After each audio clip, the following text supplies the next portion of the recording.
1-2 வசனங்களை நாம் வாசிப்போம்.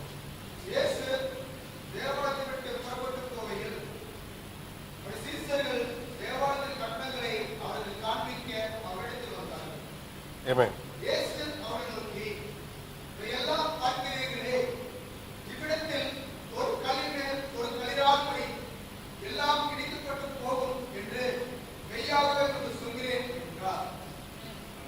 Hallelujah. And Jesus went out and departed from the temple, and his disciples came to him for to shew him the buildings of the temple. And Jesus said unto them, See ye not all these things? See ye not all these things?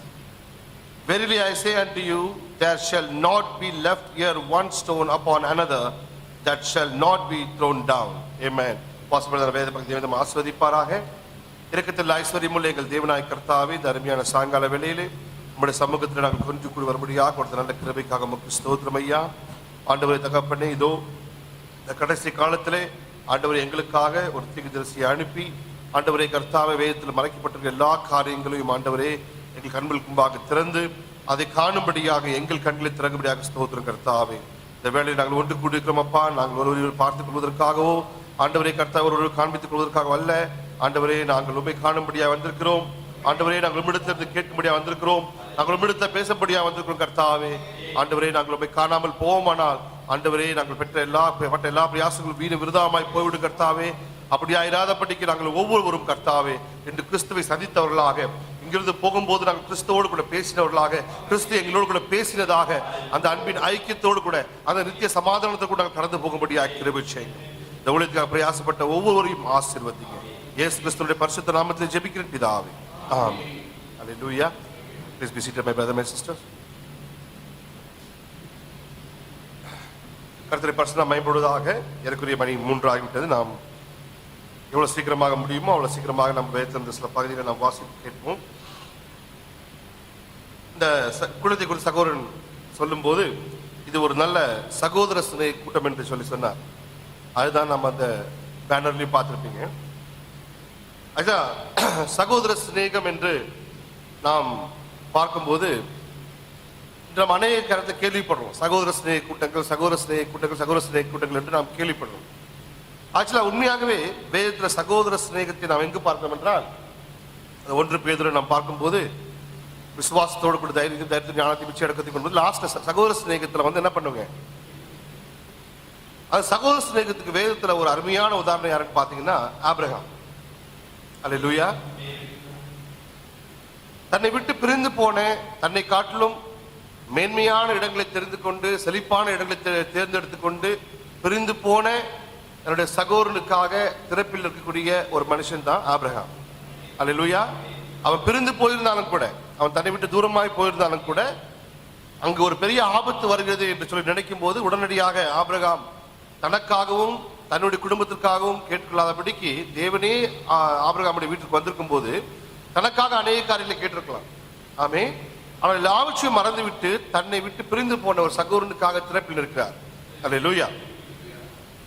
நீங்கள் பார்க்கும்போது Abraham விசுவாசத்தினுடைய தகப்பன் என்றுதான் நமக்கு எல்லாருக்கும் தெரியும். அல்லேலூயா. ஆக்சுவலா விசுவாசம் என்பது கீழே இருக்கும், அது பிரமிடுடைய ஷேப்ல கீழே இருக்கும் விசுவாசம். ஆனா நீங்க பாத்தீங்கன்னா ஆபிரகாம் விசுவாசத்துக்கு தகப்பன் தான், அந்த ஒரு கேரக்டருக்கு தகப்பன். ஆனால் தேவன் ஆபிரகாமுக்குள்ளாக அந்த எல்லா குணாதிசயங்களையும் கொண்டு வந்தார்.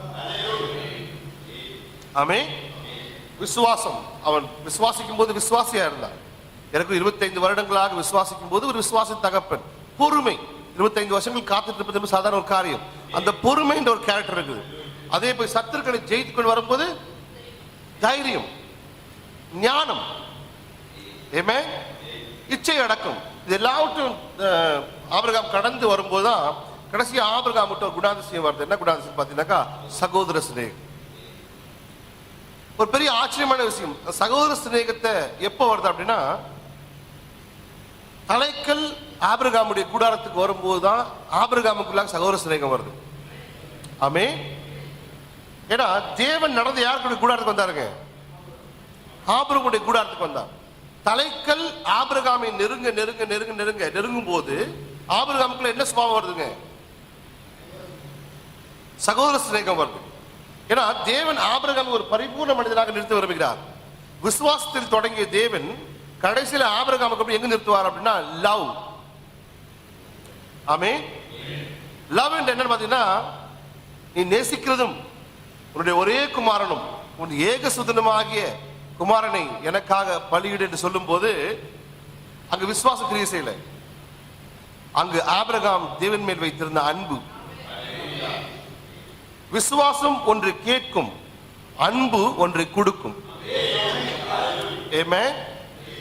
விசுவாசத்தில் தொடங்கி ஒன்று கேட்ட ஆபிரகாம் அந்த பரிபூர்ண அன்பில் வரும்போது தனக்கு தேவன் கொடுத்த எல்லாவற்றையுமே தேவனுக்காக திருப்பி கொடுக்கிறார். ஆபிரகாமை அந்த ஸ்தானத்துக்கு கொண்டு வரும்படியாகத்தான் தேவன் எதிர்பார்த்து கொண்டிருக்கிறார். நம்ம எல்லாருமே ஆபிரகாமுக்கு விசுவாசம் இருந்து தான் பார்க்கிறோம். ஆனா லாஸ்ட்ல ஆபிரகாமுக்குள்ளாக அன்புன்ற ஒரு காரியம் இருந்துச்சு. தேவன் பொறுமையா வெயிட் பண்றார். ஆபிரகாமுக்கிட்ட நான் எதிர்பார்க்கிற அந்த அன்பு, நான் அவனுக்கு பிடித்தமான ஒன்றை கேட்கும் போது, அவன் அதிகமாக நேசிக்கிற ஒன்றை கேட்கும் போது அதை அவனுக்கு மறுப்பு தெரிவிக்காமல் என்னிடத்துல கொடுப்பானா என்பது அந்த அன்பு என்ன படிச்சா, லவ் இஸ் ஆல்வேஸ் ப்ரொஜெக்டிவ். அன்பு எல்லாவற்றையும் கொடுக்கும். ஆமென். ஆபிரகாம் என்ன பண்றாருன்னா தன்னுடைய நேசகுமாரனை என்ன பண்றாருன்னா தேவனிடத்தை கொண்டு போய் கைகளை ஓங்கும் போது ஆண்டு சொல்றாரு, ஆபிரகாமே நான் உன்னிடத்தில் விசுவாசத்தை பார்த்தேன், தைரியத்தை பார்த்தேன், பொறுமையை பார்த்தேன், இச்சையடக்கத்தை பார்த்தேன். நான் உன்னுடைய வீட்டிற்கு வந்திருக்கும் போது சகோதர சிநேகத்தை பார்த்தேன். ஆனால் இப்பொழுது நான் உனக்குள்ளாக அன்பை பார்க்கிறேன். ஆமென். அது ஒரு பரிபூர்ண மனிதனுடைய வளர்ச்சி. விசுவாசம் என்பது எல்லாவற்றையும் கேட்கும், அன்பு என்பது எல்லாவற்றையும் கொடுக்கும். ஆமென். அந்த இடத்துல லோத்துக்காக ஆபிரகாம் திறப்பில் இருக்கிறார். ஆமென். தேவன் நியாயத்திற்கு போகிறார் என்று தெரிந்தும் கூட என்ன பண்றாருன்னா லோத்துக்காக பரிந்து பேசுகிறார். அதுதான் சகோதர சிநேகம். லோத்தினுடைய குடும்பம் காப்பாற்றப்பட்டு அவனுடைய மனைவி உப்பு தூணாக மாற்றி போடப்படும். அங்கிருந்து ஒரு தவறான சந்ததி வரும். அந்த சகோதர சிநேகத்தை லோத்து எப்படி உபயோகப்படுத்திக் கொண்டார், லோத்தினுடைய மனைவி எப்படி உபயோகப்படுத்திக் கொண்டார் என்பது வேற விஷயம். ஆனால் ஆபிரகாம் செய்ய வேண்டிய காரியத்தை ஆபிரகாம் சரியாக செய்தார். ஆமென். லோத்தை தேவன் வெளியே கொண்டு விடுவார், அவருடைய மனைவி அதற்கு உப்பு தூணாய் மாறுவார், அவருடைய குமாரத்திகள் வேறு விதமான துர்மார்க்கத்தில் செல்வார்கள். அது எல்லாமே அவர்கள் தேடிக்கொண்டது. ஆனால் ஆபிரகாம் அவனுடைய சகோதர சிநேகத்தில் சரியான படி இருந்தான். அல்லேலூயா. பார்க்கும்போது இந்த மாதிரி கூட்டங்கள் எல்லாம் கூட்டும் போது அநேகரை நமக்கு இன்வைட் பண்ணுவோம். ஆனா அநேகர் என்ன பண்ணுவாங்கன்னா, அவர் வந்தாருன்னா நான் வரேன் அப்படின்னா, இவர் வந்தாருன்னா நான் வரேன், அவர் வரலன்னா நான் வரமாட்டேன். ஆமென். ஆனா உண்மையாலுமே இன்னைக்கு பார்த்து அப்படின்னா ஏரோது இயேசு கிறிஸ்துவை கூப்பிடும் போது நான் வரலன்னு போய் சொல்லுன்றார். நானு நம்மளால என்ன பண்ணிருப்போம், ஒரு ராஜா கூட்டம் என்ன பண்ணிருப்போம். ஆனா ஒருத்தன் வேண்டாம் ஆண்டவரேன்றான், நூற்றுக்கு அதிபதி. ஆனா வீட்டுக்கு வர வேண்டாம். ஆமென். நான் வீட்டுக்கு வரேன், நான் வரமாட்டேன் என்று போய் அந்த நரிட்ட சொல்லுங்க. ஆமென். உலகத்தின் பார்வையில் அவன் ராஜாவா இருக்கலாம், ஆனால் இயேசு கிறிஸ்துவினுடைய பார்வையிலே ஒரு ராஜாவை நிராகரித்து ஒரு தாழ்மையான மனிதனை என்ன பண்றாரு. ஆனால் இன்று ஊழியக்காரர்களை பார்த்தி அப்படின்னா அவங்க ராஜாக்களையும் பெரிய பெரிய ஆட்களையும் அங்க ஐக்கியம் கொள்வதையும் அங்க அவர்களோடு கூட போட்டோ எடுத்துக்கொள்வதையும் அதை பெருசா போட்டுக்கிறது தான் விரும்புறாங்களே தவிர இயேசு கிறிஸ்துக்குள்ள அந்த சுபாவம் அங்க அன்னைக்கு இருந்த ஜனங்களுக்குள்ள இயேசு கிறிஸ்து இருந்த பெரிய குறை என்னன்னா, இவர் பாவிகளோடும் ஆயக்காரரோடும் ஐக்கியம் கொண்டிருக்கிறார். ஆமென். இவர் எங்களோட கூட ஐக்கியம் கொள்ள மாட்டேன்றாரு. நாங்க பரிசேயர் கூப்பிடுறோம், நாங்க சதுசேயர் கூப்பிடுறோம், எங்களோட மாட்டேன். ஆனா பாவிகளோடும் ஆயக்காரரோடும் ஐக்கியம் கொண்டார். அதுதான் அங்க இருந்த பெரிய இடரல்கள். ஆமென். பிரியமான சகோதர சகோதரிகளே, அநேகர் ஊழியக்காரராக இருக்கீங்க. அநேக முறை அநேகர் என்ன பண்ணுவாங்கன்னா, பிரதர் அங்க போகாதீங்க, பிரதர் இங்க போகாதீங்க, அந்த கூட்டத்துக்கு போகாதீங்க, இந்த கூட்டத்துக்கு போகாதீங்க அப்படின்னு சொல்லுவாங்க. நான் உங்களுக்கு சொல்ற ஒரே பதில் என்ன தெரியுங்களா, யார் என்ன கூப்பிடுறாங்களோ அந்த சகோதரனுக்காக நான் போல. ஏமே, எந்த ஊழியக்காரர் என்ன கூப்பிடுறாரோ அந்த ஊழியக்காரருக்காக நான் போல, அவருடைய முகஸ்துதிக்காக நான் போல. ஆனால் அங்கு ஒரு சிறு கூட்ட ஜனம் இருக்கு. ஆமென். அங்க தேவனுடைய பிள்ளைகள் இருக்கிறார்கள். நான் அவர்களுக்காகத்தான் போகிறேன் தவிர எனக்கு அந்த சகோதரன் பிடிச்சிருக்கிறதுனாலயோ அந்த பாஸ்ட் பிடிக்காதனாலயோ அல்ல. அங்கும் தேவனுடைய பிள்ளைகள் இருக்கிறார்கள். தீர்க்கதரிசி பண்ண பிரசங்கள் எல்லாமே பார்த்தீங்கன்னாக்கா assembly of God, church of God, church of Christ தான் இருக்கும். அந்த புக்ஸ்ல நீங்க வாசிச்சீங்கன்னா அவங்க பிரசங்கம் பண்ண அவருக்கு குறிப்பிட்ட கொடுத்ததெல்லாம் யாரு? ஆனா அவர் ஸ்தாபனங்களை தான் விரோதமா பேசுறாரு. ஆனா அந்த நேரத்துல பிரணாம் டேபர்நாக்கிள் ஒன்று இல்லாத நேரத்துல அவருக்கு புல்பிட்டை கொடுத்தது யாரு? ஒருவேளை அந்த தீர்க்கதரிசி இல்ல அவங்கள ஸ்தாபனக்காரங்க நாங்க போக மாட்டேன்னு இருந்தாருன்னா இன்னைக்கு அந்த செய்திகள் நம்ம இடத்துல இல்லாமல் போயிருக்கும். ஆமென். அதனால எந்த சூழ்நிலையிலுமே யார் அழைத்தாலுமே நீங்க அங்க இருக்கிற சகோதரருக்காக போகாதீங்க, அங்குள்ள சிறு மந்தைக்காக போங்க. ஆமென். உங்களுக்கு கொடுக்கப்பட்ட ஊழியம் ஒருவேளை அந்த சபைக்கு பிரயோஜனமா இருக்கலாம், அந்த சிறு மந்தைக்கு பிரயோஜனமா இருக்கலாம். அதனால ஏரோதை போல பெரிய ராஜாக்களை பார்க்காதபடிக்கு தாழ்மையா இருக்கக்கூடிய சபைகளுக்கும் போங்க. ஆமென். இந்த காலை வேளையில ரொம்ப சாயந்தர வேளையில ஓகே ரொம்ப ஆச்சரியமா இருக்கும் உங்களுக்கு. எதுக்காக பிரதர் மேத்யூ 24 படிச்சார் அப்படின்னு? இது காமனா எல்லாரும் வாசிக்கிற வசனங்கள். லூக்கா 17:30 கடைசி காலத்தில் இப்படி நடக்கும், பஞ்சங்கள் வரும், பட்டினி வரும். ஆனா இன்னைக்கு நான் அதை குறித்து பேச வரும்ல. இயேசு அவளை நோக்கி பாருங்க, அவங்க கேட்கிறாங்க, அவங்க வந்து கட்டடத்தை காமிக்கிறாங்க. பாருங்க ஆண்டவரே, இந்த கட்டடம்லாம் சாலமோன் கட்டிருந்து, இதெல்லாம் நெகமியா கட்டுறது, இதெல்லாம் எஸ்ரா கட்டிருந்து, இதெல்லாம் பாருங்க அப்படின்னு சொல்லும்போது அந்த காரியத்தை குறித்து இயேசு கிறிஸ்து இன்ட்ரெஸ்ட் எடுத்துக்கவே இல்லை. அந்த கட்டிடங்களை குறித்து பெருசா ஒண்ணு இன்ட்ரெஸ்ட் எடுத்துக்கல. சொன்னாரு இயேசு அவங்க சொல்றதுக்கும் இவர் சொல்றதுக்கும் ரொம்ப விரோதமா இருக்கும். அவங்க ரொம்ப ஆசையை காமிப்பாங்க. ஆண்டவரே தூண்டில பாருங்க, இந்த அழகை பாருங்க, இந்த எவ்வளவு வலிமையா கட்டப்பட்டிருக்கு, இந்த தரையை பாருங்க, இந்த எவ்வளவு நேர்த்தியா வடிவமைக்கப்பட்டு அவங்க ரொம்ப அழகா காமிக்கும் போது ஆண்டாரு, இவைகளை எல்லாம் பார்க்கிறீர்களே, இவ்விடத்தில் ஒரு கல்லின் மேல் ஒரு கல் அதப்படிக்கு எல்லாம் இடிக்கப்பட்டு போகும் என்று மெய்யாகவே மெய்யாகவே உங்களுக்கு சொல்லுகிறேன். தேவனுடைய ஆலயத்தை இடிப்பதில் தேவனுக்கு அவ்வளவு சந்தோஷமா? தேவனுடைய ஆலயம் இடிபட்டு போகும் அப்படின்றது அவ்வளவு பெரிய விஷயமா? அப்புறம் நீங்க பாத்தீங்க அப்படின்னா ஆதி ஆகமத்திலிருந்து தேவன் ஒரு ஆலயத்தை கட்ட விரும்புகிறார். ஆமென். ஆதி ஆகமத்திலிருந்தே தேவனுடைய சிந்தனையிலே ஒரு ஆலயம் இருக்கிறது. ஆனால் அந்த ஆலயத்தை கட்டுவதற்கு யாராலையும் முடியல. அல்லேலூயா. வெளிப்படுத்தின விசேஷம் 21வது அதிகாரம். நம்ம மீட்டிங் ஸ்டார்ட் பண்ணுவது பரலோக எருசலேமே வாசிக்கிறது. நான் ஒரு புதிய வானத்தையும்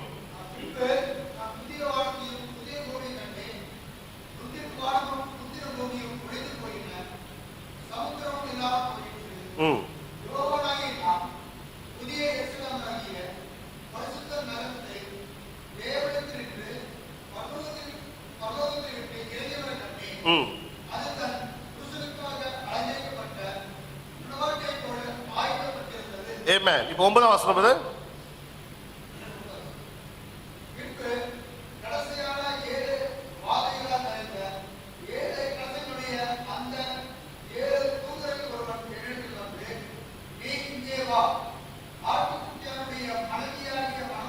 ஆட்டுக்குட்டியானவருடைய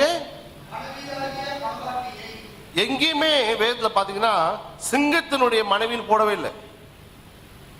ஏன்னா அவர் சிங்கமா இருக்கும்போது கல்யாணம் பண்ணல, அவர் சிங்கமா வரும்போது கல்யாணம் பண்ணல, அவர் என்னவா இருக்கும்போது கல்யாணம் பண்றாரு. எங்கேயுமே சிங்கத்தினுடைய மனைவி, சிங்கத்தினுடைய மனவாட்டி, சிங்கத்தினுடைய மனைவி எங்கேயுமே என்ன பண்ணல. ஆட்டுக்குட்டியானவருடைய மனைவியாகிய மனவாட்டி. இந்த இடத்துல பாத்தீங்கன்னா ஒன்னா மனவாட்டின்னு போட்டிருக்கணும், இல்லைன்னா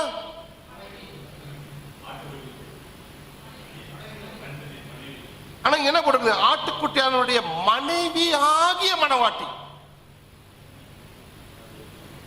எத்தனை பேருக்கு புரியுதுங்க? நான் இங்கிலீஷ்ல வாசிக்கிறேன் பாருங்க.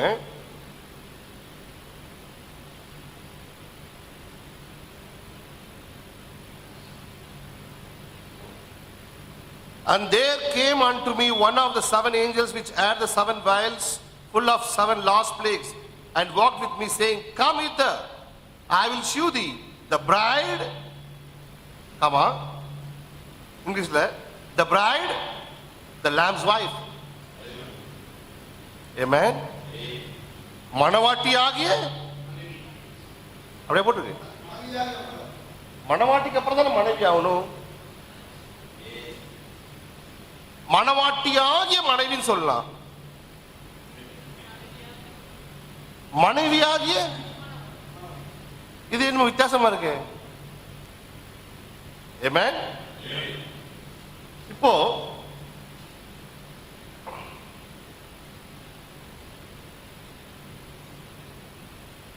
மற்ற காரணம் தொடர்ந்து வாசிக்கலாம், இந்த இடத்துல இருக்கட்டும். அப்ப இந்த ஒரு காலத்துல ஞாபகம் வச்சுங்க, வானத்துல இருந்து ஒரு நகரம் இறங்கி வருது. அந்த நகரம் யாரை போல் இருக்குங்களா? அலங்கரிக்கப்பட்ட ஒரு நகரத்தை போல் இருக்கிறது. அது மணவாட்டியை போல் இருக்கிறது. அந்த மணவாட்டி மனைவியாகிய ஒரு மணவாட்டியா இருக்கிறார். அவருக்கு அதை குறித்து வர்ணிச்சுட்டே வரும்போது, அந்த பிரகாசத்தையும் அந்த காரியங்கள் எல்லாம் சொல்லிட்டே வரும்போது, லாஸ்ட் 22ஆம் வசனத்தை வாசிங்க.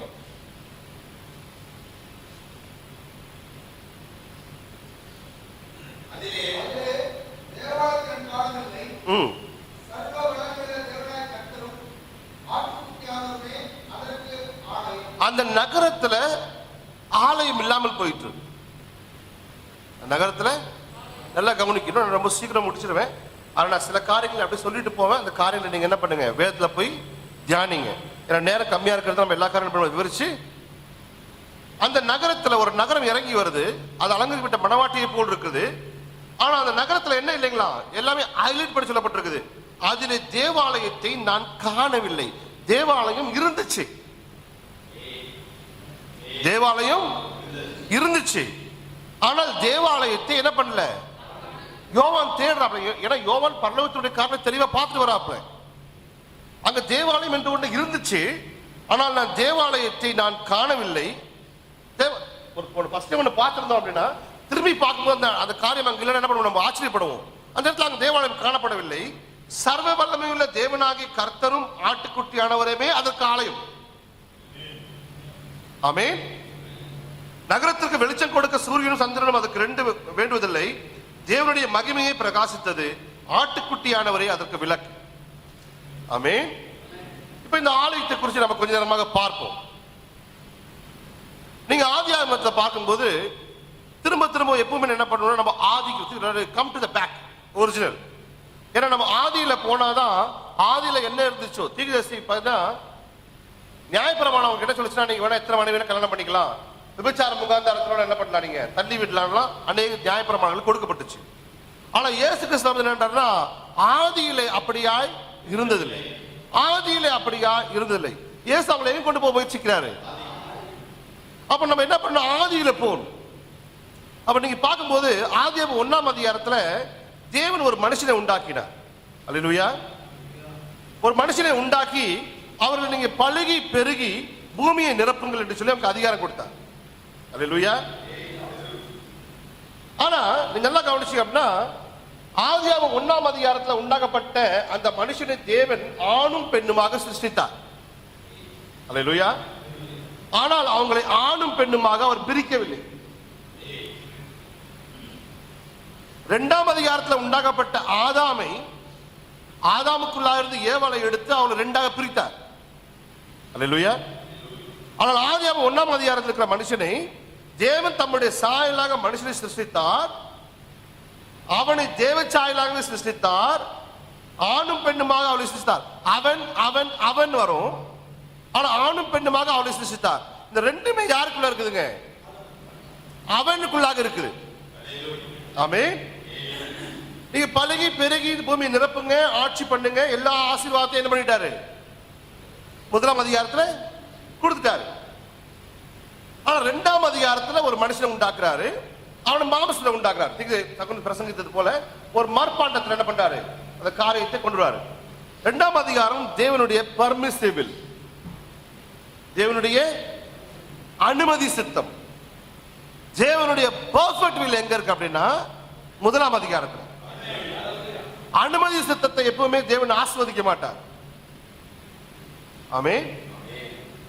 சகோதரர் பிரசங்கம் சொன்னாரு, அது ஆரம்பம் ஒரு வேலை பயங்கரமா இருக்கும், ஆனா முடிவு பயங்கர மோசமா இருக்கும். எது? ஆனா தேவனுடைய பரிபூர்ண சித்தம் ஆரம்பம் அற்பமா இருக்கலாம், ஆனா முடிவு சம்பூர்ணமா இருக்கும். 2ஆம் அதிகாரத்துல ஒரு மனுஷனை உண்டாக்கிறாரு. மனுஷனை உண்டாக்கி அவனை ரெண்டா பிரிக்கிறாரு. அவனுக்குள்ளாக இருந்து ஆதாம் ஏவாள் என்ற 2 பேரை பிரிச்சிடப்பட்டார்னா, ஒரு ஆணும் பெண்ணுமாக அவரை வைக்கிறார். அந்த இடத்துல ஒரு காட்டு மிருகமாக சர்பத்தை என்ன பண்றாரு, அந்த ஏதேன் தோட்டத்துக்குள் வர அனுமதிக்கிறார். ஆமென். வர அனுமதிச்சு அந்த இடத்துல என்னன்னு பாத்தீங்கன்னாக்கா மாம்சமும் ஃபர்ஸ்ட் என்ன செய்யுதுங்க, ஒரு மாம்சமும் ஒரு மிருகமும் சேர்ந்து ஒரு மாம்சம் வருது. யாருங்க அது?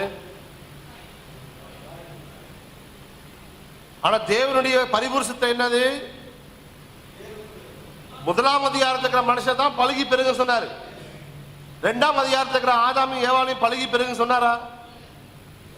பூமி நிரப்புங்க சொன்னாரா? ஏன்னா அது தேவனுடைய சித்தமே கிடையாது. இரண்டாம் அதிகாரத்தில் எப்படி அவங்க பிறக்க போறாங்களோ அது தேவனுடைய சித்தத்திலே கிடையாது, அது பெர்மிசிபிள். ஆனா அந்த இடத்துல தேவன் ஒரு தீர்க்கிறாரு. தேவன் தன்னுடைய முதல் குமாரனை பூமிக்கு கொண்டு வருவதற்கு முன்பதாகவே பிசாசு தன்னுடைய குமாரனை கொண்டு வந்துட்டான். எப்பவுமே தேவன் ஒரு காரியத்தை செய்வதற்கு முன்பதாக அந்த காரியத்தை யார் செஞ்சிடறா? அவன் தீர்க்கிறாரு. அவன் கூடுமானால் ஒரு எடுத்துக்கொள்ளப்படுதலை கூட நடிக்க முடியும். ஆமென். இயேசு வருவதற்கு முன்பதாக என்ன பண்ணிட்டான்? அநேக கள்ள கிறிஸ்துக்களை. அதே போல இப்ப இயேசு கிறிஸ்து வரதுக்கு முன்னாலையும் அநேக கள்ள தீர்க்கதரிசிகளை கொண்டு வரான். எப்பவுமே பிசாசு என்ன பண்றான்? முந்தி கொள்றான். அவன் எது ஒண்ணுமே. அப்ப என்ன பண்றானா, மாம்சத்தையும் மனித மாம்சத்தையும் மிருக மாம்சத்தையும் சேர்த்து தேவன் ஒரு மனுஷனை கொண்டு வர்றதுக்கு முன்னாலேயே அந்த இடத்துல அவங்க ஒரு மனுஷனை கொண்டு வர. ஆமே. இரண்டாவது அவன் பாத்தீங்கன்னா மனுஷ மாமிசமும் மனுஷ மாமிசமும் சேர்ந்து ஒரு குழந்தை வரும். அது யாரு? ஆனா ஆபேலை யார் ஏற்றுக்கொள்றது? தேவன் ஏற்றுக்கொள்றார். ஆபேலை தேவன் புறக்கணிச்சாரா? ஆனா யார புறக்கணிச்சாரு? ஏன்னா ஆபேல் வந்தது பர்மிசிபிள் கொண்டு வந்ததே யார் தான்? ஏன்னா ஆதாமும் ஏவாளையும் மாம்சத்துல கொண்டு வந்து பர்மிசிபிள் அனுபவிச்சது யாருங்க? ஏன்னா தீர்க்கிறாரு, அவர் பர்மிசிபிள் கொண்டு வராம இருந்தால் அவருக்குள்ளாக இருக்கிற குணாதிசயங்களை வெளிப்படுத்திக்க முடியாது. ஏன்னா முதலாம் அதிகாரத்துக்கு மனுஷன் 1000 வருஷம் இருந்தாலும் அவனால பாவம் செய்ய முடியாது. அவன் பெர்ஃபெக்ட்டா தான் இருப்பான். அவன் எது வரைக்கும் பெர்ஃபெக்ட்டா இருக்கிறானோ அதுக்குள்ள அது வரைக்குமாக ஏலோகிமுக்கு இருக்கிற குணாதிசயங்களை வெளிப்படுத்த முடியாது. அப்ப அவருக்குள்ளாக இனத்தான மீட்பர், அவருக்குள்ளாக ரட்சகர், அவருக்குள்ளாக ஈழர் என்ற காரியத்தை வெளிப்படுத்தும் என்றால் அவர் இரண்டாம் அதிகாரத்தில் மனுஷனை மாம்சத்தில் கொண்டு வந்து அங்க அவனை விழும்படியாக அனுமதிக்கிறார். இரண்டாம் அதிகாரம் முழுமையுமே தேவன் தன்னை வெளிப்படுத்தும்படியாக கொண்டு வந்த அதிகாரம். அல்லேலூயா. ஏன்னா அவன் விழும்போது அவன் என்ன பண்ண முடியும்? தன்னை அவர் வெளிப்படுத்த முடியும். அப்ப அந்த இடத்துல என்ன மாம்சம் சேர்ந்து ஆபேல் வரும். அதுக்கப்புறம் என்ன ஆகுது? திருப்பியும் அந்த யாக்குன்ற காயின் என்ன பண்ணினா உடனே அந்த மிருகம் என்ன பண்ணா அந்த மனுஷனை கொண்டுடுது. அதுக்கப்புறமா என்ன பண்ணுதுன்னா வேதத்துல பார்க்கிறோம், மாம்சமும் ஆவியும் சேர்ந்து மாம்சமாகிய மரியாளும் ஆவியாகிய தேவனும் சேர்ந்து இயேசு வரார். இது செகண்ட் பார்ட். இது ஏறக்குறைய நீங்க பாத்தீங்க அப்படின்னா முதலாம் அதிகாரத்துக்கு கிட்ட வந்தாச்சு. மாம்சமும் உன்னதமானவருடைய பலன் உண்மையில் நிழலிடும். ஆமே. அந்த பலன் உண்மையில் நிழலிடும் போது நீ கர்ப்பவதி ஆயிடுவே. அது தேவனுடைய சமூகம் என்ன பண்ணும்? உன்னை மூடிக்கொள்ளும். அந்த சமூகம் உன்னை மூடும் போது, அந்த பலன் உன்னை மூடும் போது, அதை நல்லா பாருங்க, உன்னதமானவருடைய பலன். ஏனென்றால் ஒரு ஸ்திரீயை கருத்தரிக்க வைக்க வேண்டுமானால் அந்த மனுஷன் கூட என்ன இருக்கணும்? பலன் இருக்கணும். அந்த பலன், அந்த உன்னதமானவருடைய பலன் என்ன பண்ண உண்மையில வரும்போது அந்த பலன் உன்னை கர்ப்பத்தரிக்க செய்யும். இந்த பலம்ன்ற வார்த்தை ஞாபகம் வச்சுங்க. ஆமென். ஆனா ஆக்சுவலா தேவனுடைய சித்தம் என்ன தெரியுங்களா? முதலாம் அதிகாரத்துல ஆவியும் சேர்ந்து ஒரு மனுஷனை கொண்டு வரணும். ஆவியும். ஆனா அந்த காலம் நிறைவேறவே இல்லை. இயேசு கிறிஸ்து எப்படி பிறந்தாருங்க? மாம்சமும் ஆவியும் சேர்ந்து அவர் பிறந்தார். ஆனா ஆக்சுவலா தேவனுடைய பெர்ஃபெக்ட் இல்லைனாதுங்க. பர்மிசிவ் இல்ல அவர் அனுமதிச்சிருந்தாலும் கூட அவரோட உண்மையான பெர்ஃபெக்ட் இல்லைனாதுங்க. ஆனா முதலாம் அதிகாரத்துல அந்த பிறப்பை கொண்டு வருவதற்காக அவங்க 2 பேரா இருக்கணும்னு அவசியம் இல்லை. ஒருவேளை அந்த நீங்க பழகி பெருங்கன்னு சொல்றதுல என்ன பண்ணணும், ஃபர்ஸ்ட் அவங்க பிரிச்சிருக்கணும். பிரிச்சதுக்கு அப்புறம் நீங்க பழகி பெருங்க சொல்லிருக்கலாம். மாம்சத்துல குழந்தையை கொண்டு வருவதற்காகத்தான் 2 சரீரங்கள் அவசியமே தவிர ஆவியிலே ஒரு மனுஷன் பிறப்பதற்கு 2 சரீரங்கள் அவசியம் இல்லை. அந்த ஒரே மனுஷனுக்குள்ளாக அவர்களை ஆணும் பெண்ணுமாக சிருஷ்டித்தார். அல்லேலூயா. கர்த்தர் பரிசுத்த நாமத்துக்கு மகிமை உண்டாவதாக. தீர்வாரு எல்லோயும், அவர் எல் ஷதாயா இருக்கிறார். எல் ஷதாய் என்றால் ஸ்தனங்கள் உள்ள ஒரு நபர். அவருக்கு என்ன இருக்குதுங்க? எப்படி தேவன் எல் ஷதாயாக ஒரு ஸ்தனங்கள் உள்ள நபராக இருக்க முடியும்? எல் ஷதாயா இருப்பதனாலதான், அந்த பலத்தினாலதான், எல் ஷதாயா கொடுக்கிற பலத்தினாலதான் என்ன பண்ண முடியுங்க, இன்னொரு மனுஷனை கொண்டு வர முடியும். கர்த்தர் பரிசுத்த நாமத்துக்கு பயமுண்டாதாக. எத்தனை பேருக்கு புரியுதுங்க? ஆனா அந்த காரியம் வைக்க என்ன பண்ணல, வரவே இல்லை. 2 காரியங்கள் நிறைவேறிடுச்சு. ஆனா மூணாவதா இன்னும் தேவனுடைய சித்தம் எங்க இருக்குது? ஒரு ஆவியும் சேர்ந்து உரைக்கப்பட்ட வார்த்தையினால் அந்த வார்த்தை பேசும்போது இன்னொரு வார்த்தை பிறப்பிக்க வேண்டும். ஆமென். வார்த்தை என்பது தேவனுடைய சத்தம். அந்த சத்தம் பிறப்பிக் கொண்டு வேண்டும். அவருடைய சத்தம் பெண்மான்களை ஈடுபடி செய்யும். ஆமென். அவருடைய சத்தம் கருத்தரிக்க செய்யும். அவருடைய சத்தம் குழந்தை ஈடுபடியாக செய்யும். அப்ப சத்தத்தில், அந்த பலமான சத்தத்தில் ஒரு பலன் இருக்குது.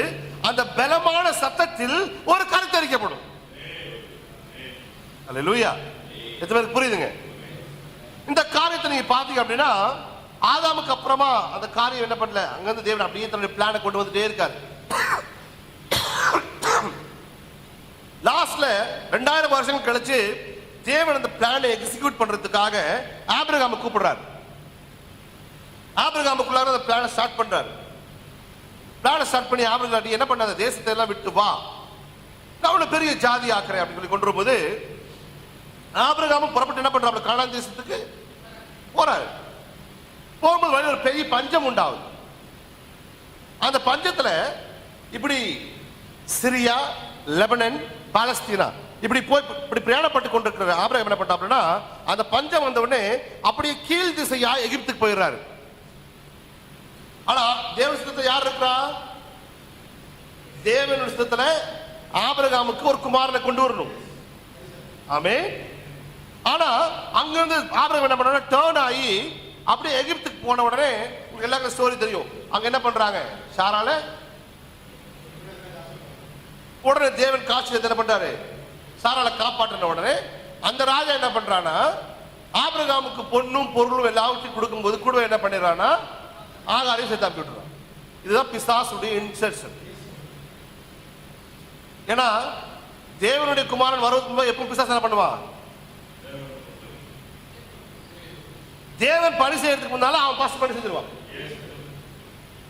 இப்ப இசாக்கு வரதுக்கு என்ன பண்றானா, எப்படியாச்சும் ஆபிரகாமுக்குள்ளாக இருந்து, எப்படி ஆதாமுக்குள்ளாக இருந்து ஆதாமுடைய குடும்பத்தில் குழந்தை கொண்டு வர நினைச்சானோ, அதே போல இவன் ஆபிரகாமுடைய குடும்பத்தில் குழந்தை கொண்டு வர விரும்புறான். ஆமென். அந்த இடத்துல என்ன பண்றானாக்கா, பிசாசு ஆகாரம் மூலியமாக அந்த இடத்துல ஆபிரகாம் எகிப்துக்கு போக வேண்டிய அவசியம் கிடையாது. ஆனா எகிப்துக்கு போக வேண்டிய கட்டாயம். அங்கிருந்து ஆகாரம் வந்த உடனே அவள் மூலியமா என்ன பண்றது, ஒரு மனுஷன் வர்றான். ஆமென். ஆதியாகமம்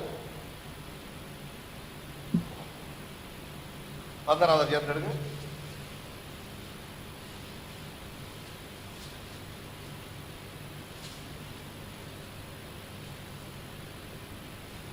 பதினாறு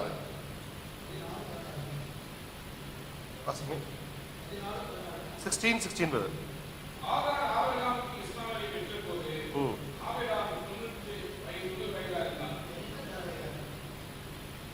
எவ்வளவுங்க? 86 வயதுல இஸ்மாயில பெற்றெடுக்கிறாப்ல. ஆனா அடுத்த அதிகாரத்தை ஃபர்ஸ்ட் வசனத்தை வாசிங்க.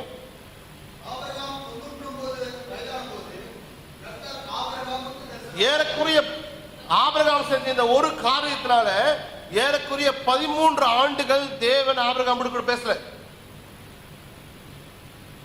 ஏன்னா அந்த தேவனுடைய பிளான் என்ன ஆயிடுச்சு? தேவன் யாரை கொண்டு வரணும்? ஆனா அந்த இடத்துல யாரை கொண்டு வந்துட்டாங்க? ஒவ்வொரு முறையும் நீங்க பார்க்கும்போது அந்த இடத்துல என்ன ஆகுங்க? தேவன் ஒரு பிளானை கொண்டு வர, அந்த பிளானுக்கு என்ன பண்ணுவான்? ஆனா தேவன் பாருங்க, அப்போ ஆபிரகாம் என்ன, எனக்கு இஸ்மாயிலே போதும். ஆமென். 19 வசனம்.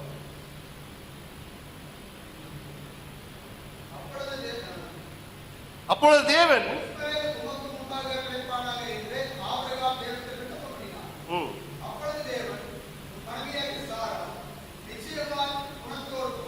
இப்போ ஆபிரகாமுடைய மனசுல யார் இருக்கிறதுங்க? ஆபிரகாமுடைய மனசுல யார குமாரனை ஏற்றுக்கொண்டாப்ல? இஸ்மவேல குமாரனை ஏற்றுக்கொண்டாப்ல ஆபிரகாம். ஆனா யார் ஏற்றுக்கொள்ளல? தேவன் 13 வருஷம் ஆபிரகாமுடைய விலகி இருக்கிறார். ஆபிரகாமுடைய இருதயம் பூரா எங்க போயிடுச்சுங்க? ஆபிரகாம் இப்ப இஸ்மாயில்ல சாட்டிஸ்ஃபை ஆயிட்டாப்ல. ஆபிரகாமுக்கு ஆசீர்வாதம் கிடைச்சிருச்சு. ஆபிரகாமுக்கு என்ன ஆயிடுச்சுங்க? ஒண்ணு தேவையில்லைப்பா, நமக்கு ஒரு குமாரன். இப்ப ஆண்டவருக்கும் ஆபிரகாமுக்கு ரிலேஷன்ஷிப் என்ன ஆயிடுச்சு? ஆனா திருப்பும் ஆண்டவர் சொல்றாரு, இவன் இல்ல நான் சொன்னது, இவன் இல்ல நான் சொன்னது, சாராய் மூலியமா அவர் என்ன பண்ணப்படும்?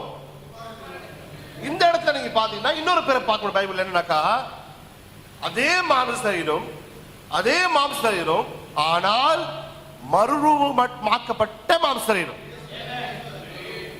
பிறப்புல வித்தியாசம் பாருங்க. மாம்ச சரீரத்துல பலன் இல்லாதனாலதான் சாராளுடைய கர்ப்பம் என்ன பண்ணுச்சு? அடைக்கப்பட்டிருந்துச்சு. இப்ப தேவன் பண்ற சரீரத்தை மாற்றுகிறார். இதுக்கு தெரிஞ்சது, இது நடப்பதற்காக தேவன் ஆபிரகாமுடைய கூடாரத்துக்கு போனார். ஆபிரகாமுடைய கூடாரத்திலே தேவனுடைய பிரசன்ஸ், அந்த பிரசன்ஸ் ஆபிரகாமுடைய கூடாரத்தில் தங்கி இருந்தது. அந்த தூதன் போய்விட்டாலும் கூட அவருடைய பிரசன்ஸ் ஆபிரகாமுடைய கூடாரத்தில் தங்கி இருந்தது. இந்த பிரசன்ஸ் என்ன நீங்க பார்க்கும்போது உங்களுக்கு புரியும். இதே பிரசன்ஸ் தான் நம்ம மரியாதையில பார்க்கிறோம். அவர் மேல் நிழலிடுவார். அதை நம்ம கொஞ்சம் விஸ்தாரமா பார்க்கறாங்க. அந்த பலன் உண்மையில் என்ன பண்ணும்? வரும். அந்த பலன் உண்மையில் நிழலிடும். அல்லேலூயா. ஆனா இங்க அந்த காரியத்தை முழுமையா அவள் ஒரு ஆவியினால் பெற்றெடுக்காம ஆபிரகாம் மூலமா தான் பெற்றெடுக்கிறார். ஆனா அங்கேயும் யாருடைய சித்தம் இருக்குதுங்க? தேவனுடைய சித்தத்தின்படியாக ஒரு குழந்தை கொடுக்கப்படுது. இது முடிஞ்சதுக்கு அப்புறமா நீங்க பார்க்கும் போதீங்கன்னா தேவன் ஆபிரகாமுக்கு ஒரு தரிசனத்தை கொடுக்காரு. தரிசனம் இல்ல, உண்மையான காட்சி. ஆபிரகாமை பார்க்கிறதுக்கு யார் வர்றதுங்க? 14வது அதிகாரம் 18வது வசனம்.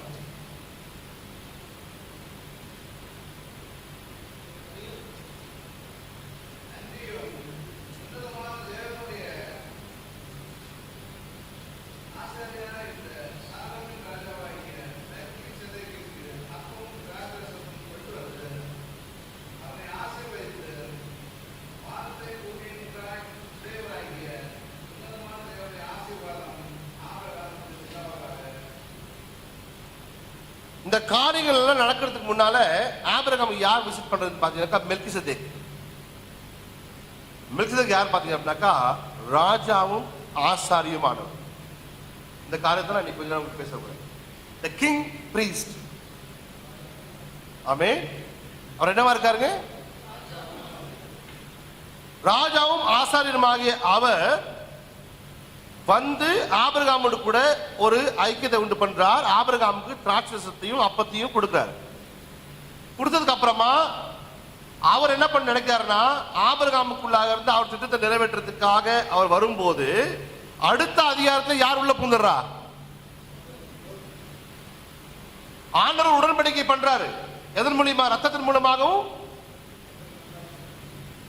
ஆண்டவர் உடன்படிக்கை பண்றாரு. யார்கிட்ட? ஆபிரகாம்கிட்ட. ஆனா அடுத்த அதிகாரத்துல யார் வர்றதுங்க? 16வது அதிகாரத்துல யார் வருது? 15ஆம் அதிகாரத்துல தேவன் திட்டத்தை கொண்டு வராரு. ஆனால் 16ஆம் அதிகாரத்தில் யார் உள்ள வந்துடுறா?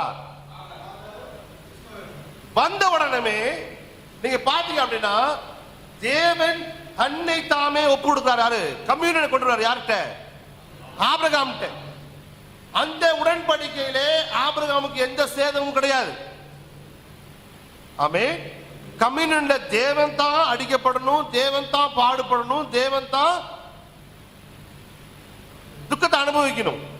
ஆனா 15ஆம் அதிகாரத்தில் தேவன் அதை கொண்டு வந்து அந்த உடன்படிக்கை கொண்டு வரும்போது 16ஆம் அதிகாரத்திலே ஆபிரகாம் ஒரு மாம்ச பிரகாரமான முடிவு எடுத்ததுனால 17ஆம் அதிகாரத்தில் தேவன் உடன்படிக்கையை மாற்றி என்ன பண்றாருன்னா, நான் அந்த உடன்படிக்கை விட்டுறேன், மாம்சத்தை விட்டுறேன், இப்ப நீ உனக்கு உடன்படிக்கை கொடுக்கிறேன், உன்னுடைய நுனித்தோல் நீக்கப்படும், அந்த மாம்சம் அந்த வேதனை நீ அனுபவிப்பாய்.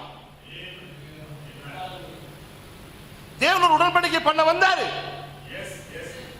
ஆமென். ஆனா அதற்குள்ளாக மாம்சம் புகுந்தனால, எப்படி ஆதியாகமத்துல தேவன் ஒரு காரியத்தை செய்யறதுக்கு முன்னால பிசாசு புகும்போது அந்த இடத்துல மனுஷன் துரத்தி விடுறாரோ, அதே போல இங்கேயும் தேவன் திரும்பவும் அந்த காரியத்தை கொண்டு வரும்போது யார் புகுந்துறா? புகுந்த உடனே என்ன பண்றாருன்னா, நான் அந்த மெல்கிசேதேக்கின் முறைமையின் கொண்டு வந்த காணிக்கை என்ன பண்றானே நிறுத்திட்டு, விருத்த சேதனம் இது வழி உனக்கு தான் எடுக்கும், கஷ்டம் நீ படுவே, இந்த உடன்படிக்கை அவனுக்கு கொண்டு வரேன். இந்த உடன்படிக்கை யார் தேடிட்டு? ஏன்னா மெல்கிசேதேக்கின் முறைமையின்படி யார் என்ன பண்ணல? அவன் மெல்கிசேதேக்கின் முறைமையின்படி பாத்தீங்க அப்படின்னா 3 இடத்துல தீர்க்கதரிசி எடுத்து பேசாரு. ஒன்னு ஆபிரகாமுடைய கூடாரத்துக்கு வந்தார். ஆபிரகாம் என்ன பண்ணாப்ல, ஜெயிச்சு வரும்போது 3 நபர்கள் இடத்துல மெல்கிசேதேக்குடைய காரியத்தை பார்க்க முடியும். ஒன்று ஆபிரகாம் எடுத்து பார்க்க முடியும், இன்னொன்னு தாவீது எடுத்து பார்க்க முடியும். 110வது சங்கீதம். ஆமென். இரண்டாவது பாத்தீங்கன்னா ஆபிரகாம் தேவனை கொண்டு வர விரும்புறாரு. ஆனா அங்கேயும் என்ன ஆயிடுது, அந்த பிளான் என்ன ஆயிடுது,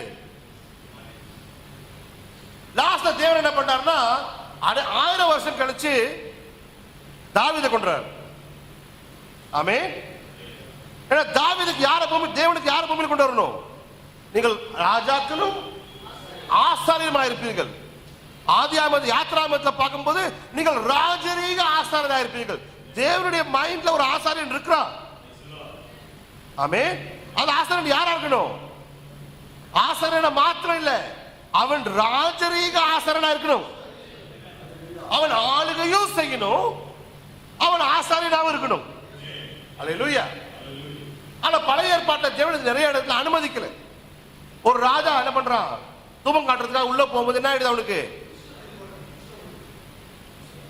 அதே போல சவுல் பலியிடுறதுக்கு என்ன பண்றாப்ல,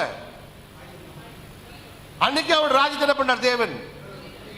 ஏன்னா தேவன் ராஜாவும் ஆசாரியமும் மாத்துறதுக்கு என்ன பண்ணவே இல்லை, அது வரைக்கும் காலம் வரல, தேவன் அனுமதிக்கல. ஆனா தாவீது வரும்போது திரும்பவும் தேவன் மெல்கிசேதேக்கின் முறைமையை கொண்டு வராரு. எதுக்காக? மீண்டும் அந்த சந்ததியை கொண்டு வரதுக்கு. நம்ம எது சந்ததி பார்த்துக்கிட்டோம்னா ஆதியாகமம் 1ஆம் அதிகாரத்தை பார்த்துருக்கோம். நம்ம அந்த சந்ததி ஞாபகம் வச்சுங்க. அந்த சந்ததியை கொண்டு வரதுக்கு பார்க்கும்போது அந்த இடத்துல தாவீது யார் கல்யாணம் பண்றாப்லங்க? தாவீது மீகாலை கல்யாணம் பண்றாப்ல. ஆனால் மீகால் நிராகரிக்கப்படுகிறாள். மீகாலுடைய கர்ப்பம் அடைக்கப்பட்டு மீகால் நிராகரிக்கப்படுகிறாள். அதுதான் யூத சபை. இஸ்ரவேல் சபை புறக்கணிக்கப்பட்ட உடனே அங்க ஒரு புறஜாதியாக பெத்செபா வருகிறார். அல்லேலூயா. அங்கேயும் நீங்க பாத்தீங்கன்னா அங்கேயும் தப்பு நடக்குது. அங்கேயும் ஒரு குழந்தை பிறந்தது. எந்த சித்தத்துல? அந்த குழந்தை தேவன் என்ன பண்றாரு? அந்த இடத்துல தேவன் தாவீது மேல கோபப்படுறாரு. ஏன்னா அங்கேயும் தேவன் என்ன பண்ணும்? அங்க தேவன் ஒரு ராஜரீகமான ஆசாரி கொடுத்து கொண்டு வந்து நினைக்கும் போது அந்த தாவீது என்ன பண்றாப்லங்க? அந்த குழந்தை அடிக்கப்படுது. அல்லேலூயா. அடிக்கப்படும் போது ராஜா தனியா ஆசாரி தனியா பிரிஞ்சுறாங்க. என்றால் தாவீது ராஜாவா இருக்கிறான், சாலமோன் என்னவா இருக்காங்க? ஏன்னா மெல்கிசேதேக் என்பதற்கு நீதியின் ராஜா, சாலமோன் ராஜா என்பது சமாதானத்தின் ராஜா. இந்த இடத்துல பார்க்கும்போது தாவீது நீதியின் ராஜாவா இருக்கிறாப்ல, சாலமோன் சமாதானத்தின் ராஜாவா இருக்கிறாப்ல. ஆனா தேவனுக்கு ரெண்டையும் ஒரே நபருக்குள்ள கொண்டு வரணும். ரெண்டுமே ஆனா நீங்க நல்லா கவனிங்க, தாவீது, நான் உங்ககிட்ட சொன்னேன், ஒண்ணு கூடாரத்தை பார்த்துட்டே வாங்க, இன்னொன்னு தேவனுடைய சிந்தை. என்னதுங்க? தேவனுடைய வித்து எப்படி அதை கொண்டு வராரு?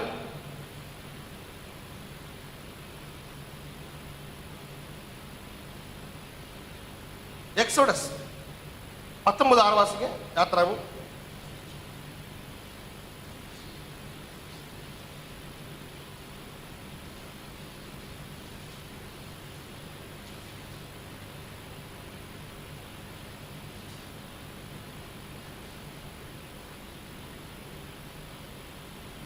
வாசிங்க. 6.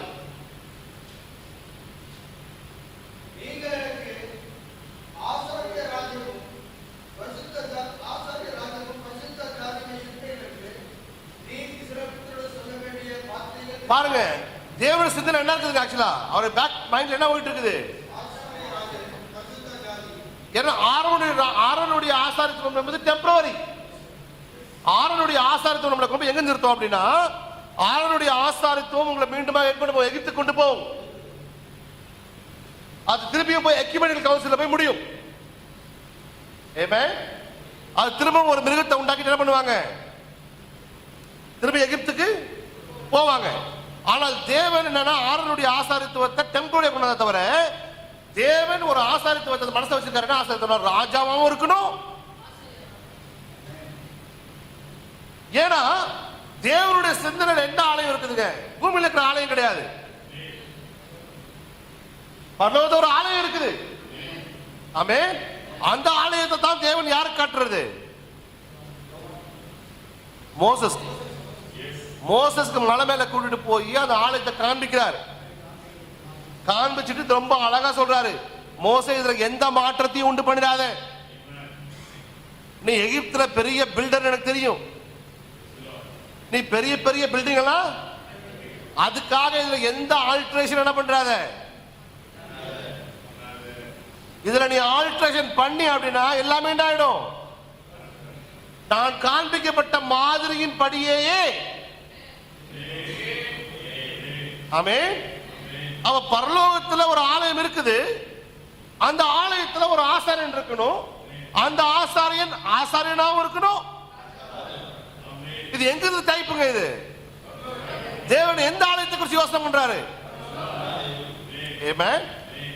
அதை நீங்க பார்க்கும்போது, அந்த ஆலயத்தை அவர் பூமி கொண்டு வரும்போது அந்த ஆலயத்தை சென்டர்ல வச்சுட்டு 4 பக்கம் என்ன பண்ணுவாரு? 4 ஜீவன்கள் அந்த கோத்திரங்களை பிரிப்பார். இந்த கோத்திரம் லெஃப்ட், ஈஸ்ட்ல, வெஸ்ட்ல, நார்த்ல, சவுத்ல. ஆமென். இது தேவனுடைய கூடாரம். இந்த கூடாரத்தை சுற்றி 4 அணிவகுப்புகள், அதுக்கு மத்தியில என்ன பண்ணுதுங்க? தேவனுடைய கூடாரம். இது எப்படியாக தேவன் பரலோகத்தில் இருக்காரோ அதே போல தேவன் பூமிக்கு இறங்கி வருகிறார். அல்லேலூயா. இதை நீங்க பிசிக்கலா பார்க்கணும் அப்படின்னா, நம்முடைய நம்முடைய இருதயத்துல 4 பாகங்கள் இருக்குது.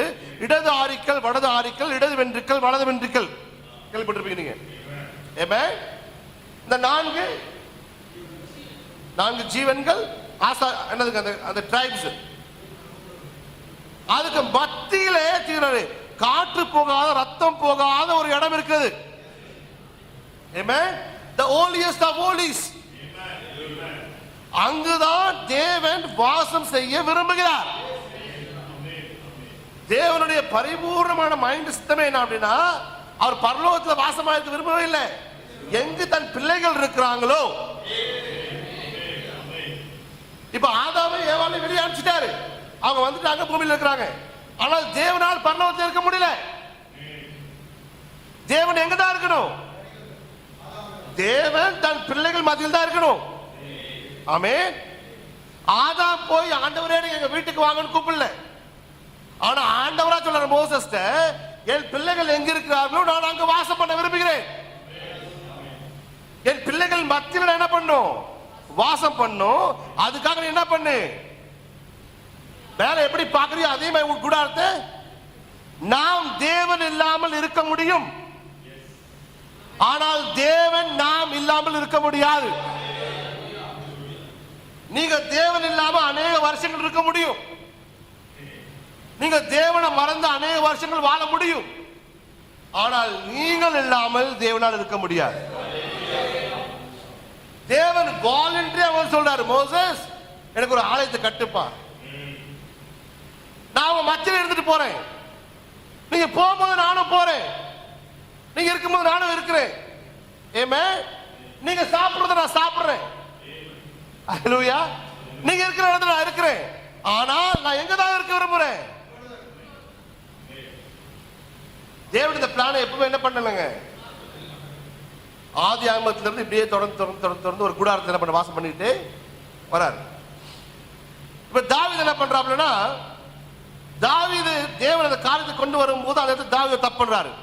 முதல்ல என்ன ஆயிடுச்சுனாக்கா, அந்த ரெண்டுமே தனியா பிரியுது. நீதியின் ராஜா யாருங்க? தாவீது. சமாதானத்தின் ராஜா. இப்ப நீதியின் ராஜாவுக்கும் சமாதானத்தின் ராஜாவுக்கும் இடையில ஒரு காரியம் வருது. என்னன்னு பாத்தீங்கன்னாக்கா, ஆலயம். என்ன வருதுங்க? நீதியின் ராஜா இடத்தை வாங்குறாரு, சமாதானத்தின் ராஜா, ஆமென். சமாதானத்தின் ராஜா அந்த ஆலயத்தை கட்டும் போது தேவன் அந்த ஆலயத்துக்கு என்ன பண்றாரு? தேவன் ஏதோ ஒரு காரியத்தை நம்ம காமிச்சிட்டே வராரு. நான் ஏதோ ஒரு இடத்துல வாசமா இருக்கிறேன், ஏதோ ஒரு இடத்துல வாசமா இருக்கிறேன், ஒரு இடத்துல வாசமா இருக்கிறது காமிச்சிட்டே வராரு. ஹல்லேலூயா. ஆனா அந்த ஆலயம் என்ன பண்ண வேண்டுச்சு? இடிக்கப்பட்டுருச்சு. லாஸ்ட்ல நீங்க பாத்தீங்கன்னா இயேசு கிறிஸ்து வரும்போது அந்த ஆலயத்தை காமிக்கிறாங்க. அவங்க என்னன்னு, இந்த காலத்தை பாருங்க, சாமி ஆலயத்தை பாருங்க. ஆனா இப்போ அவருக்குள்ள என்ன இருக்குது? அவருக்குள்ளாக ஆலயம்ன்ற கான்செப்டே கிடையாது. அவருக்குள்ள கூடாரம்ன்ற கான்செப்ட் தான் இருக்குது. ஆலயம் வேற, கூடாரம் வேற. கூடாரத்துல 3 பாகங்கள் இருக்கு, ஆமென். அவர் மைண்ட்ல ஏதோ ஒரு சரீரத்தை குறித்து வாசம் பண்ணிட்டே இருக்காரு. அவர் வாசம் பண்ணக்கூடிய இடம் ஒரு என்னதுங்க, ஒரு கூடாரமா தான் இருக்கணும். கல சகோதரர் அழகா பேசுறாரு, மண் பாண்டம், ஆமென். அந்த கூடாரத்துக்காக தான் அவர் காத்துக்கிட்டே இருக்காரு. ஆனா மனுஷன் என்ன பண்றான்? இடையில கட்டுங்க, ஆலையில கட்டும் போது அந்த தேவன் வந்து வாசம் பண்றாரு. ஆனா அது என்ன பண்ணப்படுது? இப்ப மெல்கிசேதேக்கு முறைமை என்ன ஆயிடுச்சு? திருப்பியும் மெல்கிசேதேக்கு இப்போ ஒரு ராஜா கூட என்ன வர்றதுக்கு என்ன ஆயிடுச்சு? அந்த இடத்துல திருப்பி ஒரு 1000 1500 2000 வருஷத்துக்கு அப்புறமா பாருங்க, ஒரு பிளான் ஒரு டைம் விடைஞ்சு போயிடுச்சுன்னா அது திருப்பி கட்டுறதுக்கு எவ்வளவு டைம் ஆகுது பாருங்க. உடனடியே இன்னைக்கு பிளான் முடிஞ்சிருச்சு, நாளைக்கு திருப்பி சேர்ந்துட்டாரு, அப்படி கிடையாது. தேவன் இந்த வருஷம் ஆயிரக்கணக்கான வருஷங்கள் ஆகுது என்னதுக்கு? தேவனுடைய சிந்தனையை மீண்டுமாக கட்டுவதற்கு. தேவன் திரும்ப என்ன பண்றாருன்னா ஒரு குமாரனை பூமி கொண்டு வருகிறார். இந்த குமாரன் யாரு அப்படின்னு பாத்தீங்கன்னா, மாம்சமாக ஒரு சரீரம், ஆவியாகிய தேவன், ஆமென். ஏறக்குறைய என்ன ஆயிடுச்சு? இப்போ பக்கத்துல வந்துருச்சு. இப்போ தேவன் ஒரு குமாரனை கொண்டு வருகிறார். அந்த குமாரன் யாரு? தீர்க்கதரிசி பிரசங்கம் பண்ணும்போது அந்த மெல்கிசேதேக்கு யாருன்னு பிரசங்கம் பண்ணல. தீர்க்கதரிசியும் காமிக்கிறாரு, இங்க ஒரு மெல்கிசேதேக்கு இருக்கணும், ஒரு மெல்கிசேதேக்கு இங்கேயும் இருக்கணும். அந்த மெல்கிசேதேக்கு வந்தாதான் 1ஆம் அதிகாரம் நிறைவேறும். அல்லேலூயா. அந்த மெல்கிசேதேக்கு வர வரைக்கும் அந்த 1ஆம் அதிகாரத்துடைய பிளான் என்ன ஆகாது?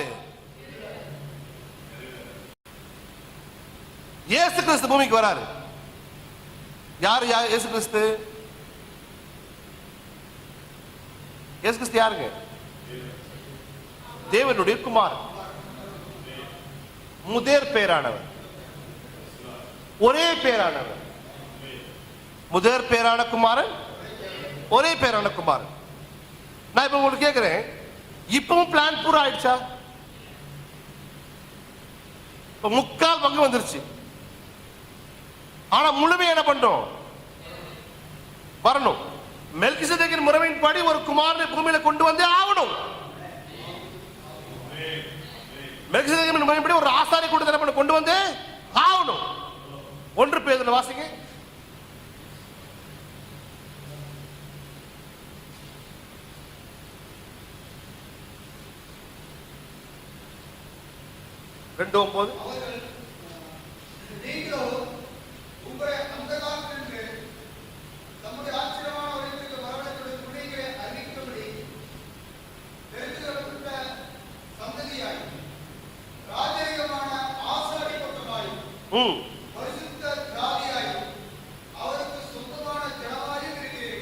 ஆமென். நல்லா கவனிங்க. இப்ப தேவன் என்ன கொண்டு வரணும்னா ரெண்டுமே வார்த்தையா இருக்கணும். ஒன்னு மாம்சம், ஒன்னு வார்த்தையா இல்ல. ரெண்டுமே வார்த்தையா இருக்கணும். ஆனா அவங்க ஒரு குழந்தை பிறக்கணும். அப்பதான் ஆதியாகமம் 1ஆம் அதிகாரத்துக்கு கொண்டு காரியம் என்ன போகும்? ஏன்னா ஆதியாகமம் 1ஆம் அதிகாரத்துல காரியம் இன்னும் நிறைவேறவே இல்லையே. நம்ம எப்படி தேவனுடைய சித்தம் பூமியில் நிறைவேற சொல்ல முடியும்? 2ஆம் அதிகாரத்துல பெர்மிசிபிள் தான் நிறைவேறிட்டு இருக்குது. ஆனா பெர்ஃபெக்ட் என்னன்னாக்கா வார்த்தையினால் ஒரு மனுஷன் இந்த பூமியிலே கொண்டு வரப்படுவோம். அந்த மனுஷன் எப்படி இருப்பான் அப்படின்னா ராஜாவும். அல்லேலூயா. ஒரு உதாரணம் தர பாருங்க. இன்னைக்கு கால சகோதரன் பேசினார் எலியாவை எலிஷாவை குறித்து. எலிஷாவை எலியா அபிஷேகம் பண்ணும்போது எப்படி அபிஷேகம் பண்ண தெரியுங்களா? அபிஷேகம் பண்ணாப்ல அந்த ஆசீர்வாதம் எப்படி பாருங்க, எந்த ஒரு தீர்க்கதரிசிக்கும் இல்லாத ஆசீர்வாதமா இருக்கும். ஆசைகள் எடுத்து தப்பியவனை எகு வெட்டுவான். எகு எடுத்து தப்பியவனை யார் வெட்டுவா? எலிஷாவுடைய ஊழியம் வெற்ற ஊழியம் இல்லையே. எலிஷாவுடைய ஊழியம், எலிஷா ஒரு தீர்க்கதரிசி அல்லவா? தேவனை அபிஷேகம் பண்ண அவனை தீர்க்கதரிசியாக அபிஷேகம் பண்ணு, அவனை ராஜாவாக அபிஷேகம் பண்ணு, அவனை ராஜாவாக அபிஷேகம் பண்ணு. ஆனா எலிஷாவுக்கு ஒரு அபிஷேகம் பாத்தீங்க அப்படின்னாக்கா அது 2 ராஜாக்களை காட்டிலும் மேன்மையான ஒரு ராஜாவின் அபிஷேகமா இருக்குது. அவன் ஆசாரியனாகவும் இருக்கிறான். ஆமென். ஆனா நீங்க தாவீதை பார்க்கும்போது, தாவீது உடன்படிக்கை பெட்டி கொண்டு வரும்போது அந்த இடத்துல பார்க்கும்போது லேவியர் என்ன பண்ணுவாங்க? பலி செலுத்துவாங்க. 6 தம்பட்டி வச்ச உடனே ஒரு பலி செலுத்துவாங்க. அந்த இடத்துல நீங்க பாத்தீங்க அப்படின்னா தாவீதுக்குள்ளாக அந்த காரியத்தை நீங்க பார்க்க முடியும். தாவீது ராஜாவாக இருக்கிறான். ஆனால் சணல் நூல் ஏபோத்தை தரித்தவனாக என்ன போட்டிருக்காப்ல? சணல் நூல் ஏபோத்தை தரித்தவனாக தேவனுடைய வார்த்தைக்கு முன்பாக ஆடினவனாக. இப்ப தாவீது என்னவா இருக்கிறான்? ஆனா இதே காரியத்தை மற்ற ராஜாக்கள் எல்லாம் பண்ணும்போது தேவன் அடிச்சு போட்டாரு. ஏன்னா தேவன் தன் மைண்ட்ல யாரை கொண்டு வர வச்சிருந்தாரோ. அதுக்கப்புறம் மெல்கிசேதேக்கை யாரை பார்க்கிறார்? தேவன் ராஜாவாவும் இருக்கிறான். ஆனா அது எப்படி ஏபோதை யார் தரிக்க முடியும்? ஏபோதை ராஜா போட முடியுமா? அவன் சணல் வஸ்திரம் தரிக்க முடியுமா? ஆனா தாவீது சணல் வஸ்திரம் தரித்து ஏபோதை தரித்துக் கொண்டு போகும்போது தேவன் அமைதியா இருக்கிறார். ஏன்னா தேவனுடைய மைண்ட்ல என்ன இருக்குதுங்க? அவர் கொண்டு வர வேண்டிய ஒரு மெல்கிசேதேக்காக ஆசாரித்துவம். அல்லேலூயா. இப்ப அப்படியே கொண்டு வந்து என்ன பண்றாருன்னா இயேசு கிறிஸ்துவை கொண்டு வராரு. ஆமென். அங்கதான் கடைசி ஜங்ஷன். இதுக்கு அப்புறமா அந்த மெல்கிசேதேக்கின் முறைமையின் படியான ஆசாரித்துவம் பூமியில வந்தே ஆகணும். அந்த ஆசாரித்துவம் வராம பரலோகத்தில் இருக்கிற ஆலயம் பூமிக்கு வராது. அலங்கரிக்கப்பட்ட மணவாட்டியாக. ஏன்னா அந்த ஆலயத்தில் ஊழியம் செய்யறதுக்கு யார் தேவை? ஒரு ஆசாரியனாகவும் இருக்கணும், ராஜாவும் இருக்கணும். இப்ப இயேசு கிறிஸ்து என்ன பண்றாருன்னா, இயேசு கிறிஸ்து பாதி மாம்சம் பாதி ஆவி. ஆனால் தேவன் அடுத்த ஜங்ஷன் என்னக்கா, இயேசு கிறிஸ்துவின் மூலமாக இயேசு கிறிஸ்துவில் இருந்து அடுத்த ஆசாரியத்துவத்தை, அடுத்த ராஜாவாகிய ஆசாரியத்துவத்தை மெல்கிசேதேக்கு கொண்டு வரார். அவர் என் மாம்சத்தை புசித்து என் ரத்தத்தை பானம் பண்ணுங்கள். இந்த பிறப்பு எப்படி இருக்குமா? இந்த பிறப்பு எப்படி இருக்குங்க? இந்த மாம்சத்தை புசித்து ரத்தத்தை பானம் பண்ணலன்னா நீங்க தேவனுடைய ராஜ்யத்தை பிரவேசிக்க மாட்டீங்க. ஏன்? இந்த கம்யூனியன் எடுக்கிறதுக்கும் தேவனுடைய ராஜ்யத்தை பிரவேசிக்கிறதுக்கும் என்ன சம்பந்தம் இருக்கு?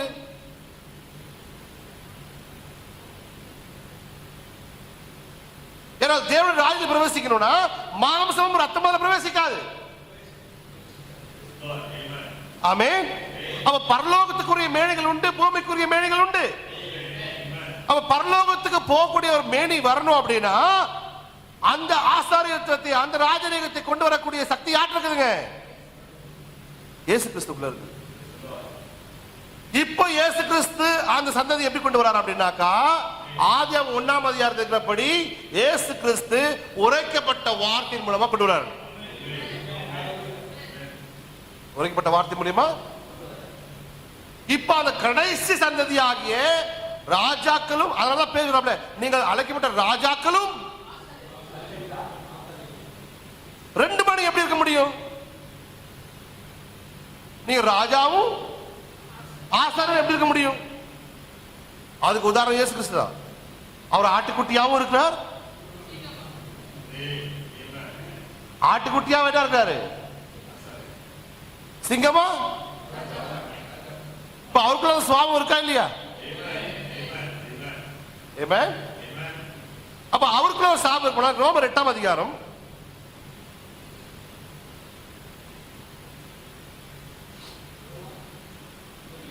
ரோமர்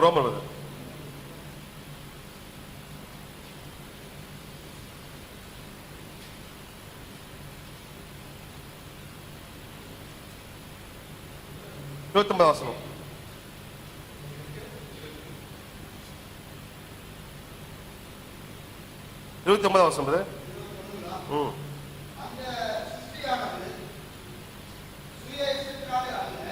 ரோமர் 8:29.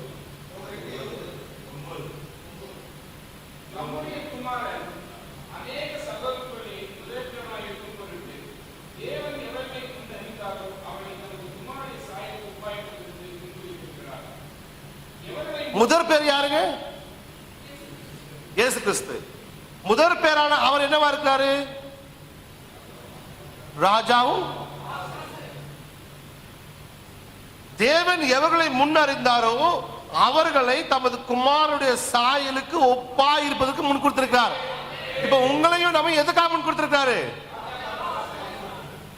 அவர் என்னவா இருக்கிறாரோ அதே ஸ்தானத்துக்கு தான் உங்களையும் என்னையும் முன் கொடுத்திருக்கிறார். ஆமென். அப்ப அவர் ராஜாவும் ஆசாரியமா இருப்பாரே, ஆனால் மரியாதை தொடாது. இது உன் தேவனும் என் தேவனுமாக நான் போகிறேன். அவங்க எங்க போறாருங்க? நான் போகிறேன். எங்க போறாரு?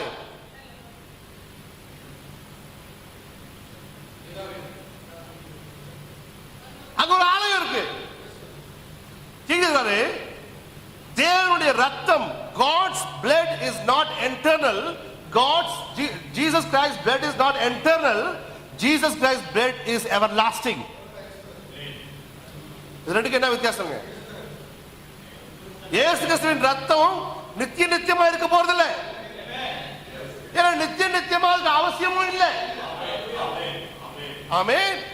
ஒரு குறிப்பிட்ட வேலை முடிஞ்ச உடனே அந்த ரத்தம் அங்கிருந்து எடுக்கப்பட்டுரும். ரத்தம் எடுக்கப்பட்டுட்டா ஆலயமும் எடுக்கப்பட்டுரும். அதனாலதான் யோவான் ஆலயத்தை என்ன பண்ணல. அப்ப ஆலயம் இல்லைன்னா வர்ஷிப் எங்க? யோவானால என்ன பார்க்க முடியலங்க? ஆலயத்தை பார்க்க முடியல. இப்ப ஆலயத்தை ஏன் பார்க்க முடியல? அவனால ஆலயத்தையே பரலோகத்தை பார்க்க முடியல. அப்படின்னா இப்ப பரலோகத்தில் இருக்கிற தேவன் ஆதியாகமத்திலிருந்து எங்க வாசம் பண்ணணும்னு விரும்பினாரோ அந்த மணவாட்டிக்குள். ஆமென். இப்ப என்ன பண்ணிட்டாங்க? வார்த்தையும் ஒன்னா சேரணும். ஆமென். வார்த்தையாகிய தேவனும் வார்த்தையாகிய கணவனும் வார்த்தையாகிய மனைவியும் ஒன்னா சேர்ந்துட்டாங்க. அப்படின்னா இவங்க சேர்ந்ததுக்கு அப்புறம் ஆதியாகமம் 1 என்ன நடக்கணும்? அவங்க பேசப்படணும், ஒரு குழந்தை பிறக்கணும்.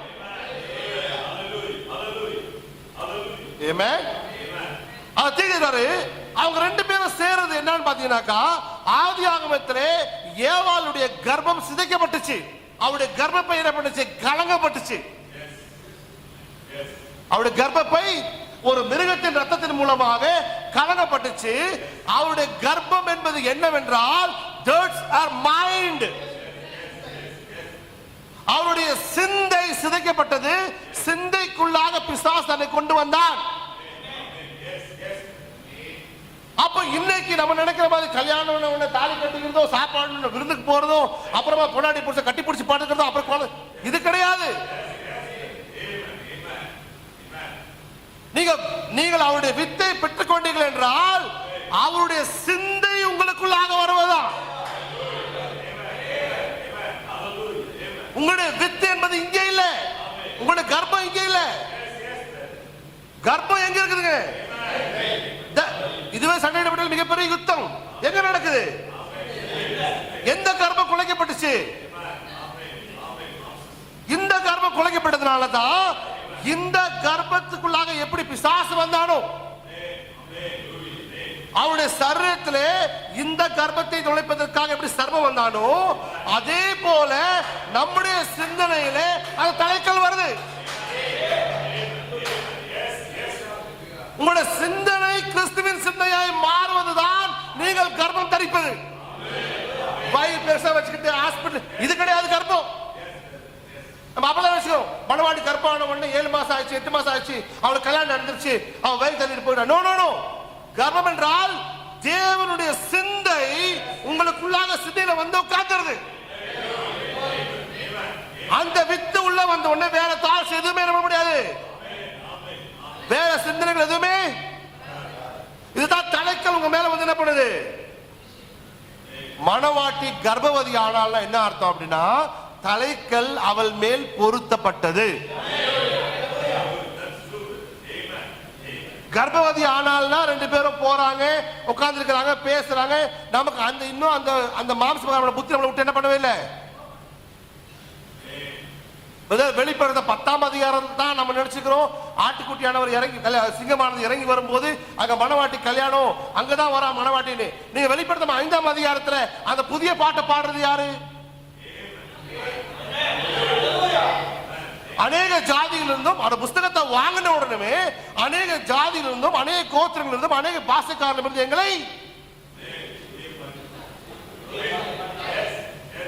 தீர்க்கிறாரு. போவாஸ் நிலத்தை மீட்கும் போதே, போவாஸ் நகோமிக்காக நிலத்தை மீட்கும் போதே அங்க 24-30 முன்பதாக அங்கேயே கல்யாணம் நடக்கணும். எங்க லேண்ட் மீட்கப்படுதோ அங்க அந்த மூப்பருக்கு முன்பதாகவே ரூத்தையும் கல்யாணம் பண்ணணும், ப்ராப்பர்ட்டியும் வாங்கணும். அப்ப ஆக்சுவலா மேரேஜ் எங்க நடந்துச்சு? ரெவலேஷன் 10 ரெவலேஷன் 5 ரெவலேஷன் 10ல 24 மூப்பர்கள் கிடையாது. புதிய பாட்டை எப்ப பாடுறாங்க? இதோ எங்களை அநேக ஜாதிகள் இருந்தும் பாஷைக்காரர்கள் இருந்தும் கோத்திரங்கள் இருந்து எங்களை அப்படி சொன்ன உடனே 24 மூப்பர்கள் என்ன பண்றாங்க? ஏன்னா அவங்களுக்கு முன்பாகத்தான் ரூத் என்ன பண்ணணும்? மூப்பர்களை சாட்சிக்கு யார் வைக்கணும்? மூப்பர்களுக்கு முன்பாக தானே செருப்பு கழட்டி போட்டும். அவனும் இருக்கணும், யார் இருக்கணும்? எதிரியும் இருக்கணும், மீட்கப்படக்கூடிய இன்னொருத்தரும் இருக்கணும். அவன் என்னால முடியாதுன்னு சொல்லும் போது அவன் விட்டு கொடுக்கும் போது யார் மீட்கிறா? அதுக்கு சாட்சியா யார் இருந்தது? அந்த பட்டணத்தின் மூப்பர்கள். கல்யாணம் எங்க நடக்கணும்? மூப்பர்கள் மத்தியில. அது அது சிங்கத்தினுடைய மனைவியின் பைபிள் எங்கேயே போடல. அவர் புஸ்தகத்தை வாங்கின உடனே, அவர் தன்னுடைய சிங்காசனத்தில் எழுந்து புத்தகத்தை வாங்கின உடனே அவர் ஆட்டுக்குட்டி கிடையாது. ஐயோ அப்படியா இருக்க வேண்டாம் ஆண்டவரே, எனக்கு பிள்ளைகள் இருக்கிறாங்க, நீ சிங்காசனம் விட்டு எழுந்து விட்டீரா? எந்த சிங்காசனம் விட்டு? எங்க கிருபை இருந்துச்சு, உங்க பிளேட் இருந்துச்சு. அங்க இருந்து ஆட்டுக்குட்டியானவர் வந்து அந்த புஸ்தகத்தை வாங்கின உடனேவே அடுத்தவர் என்னவா மாறுறாரு? நீதியின் ராஜாக்கும் சமாதானத்தின் ராஜாக்கும் இடையில ஒரு ஆலயம் இருக்கணும். அல்லேலூயா. அதே போல ஆட்டுக்குட்டிக்கும் சிங்கத்துக்கும் இடையில ஒரு ஆலயம் இருக்கணும். அந்த ஆலயம் தான் மனவாட்டி. ஆமென். நீங்கள் நான் வாசம் செய்கிற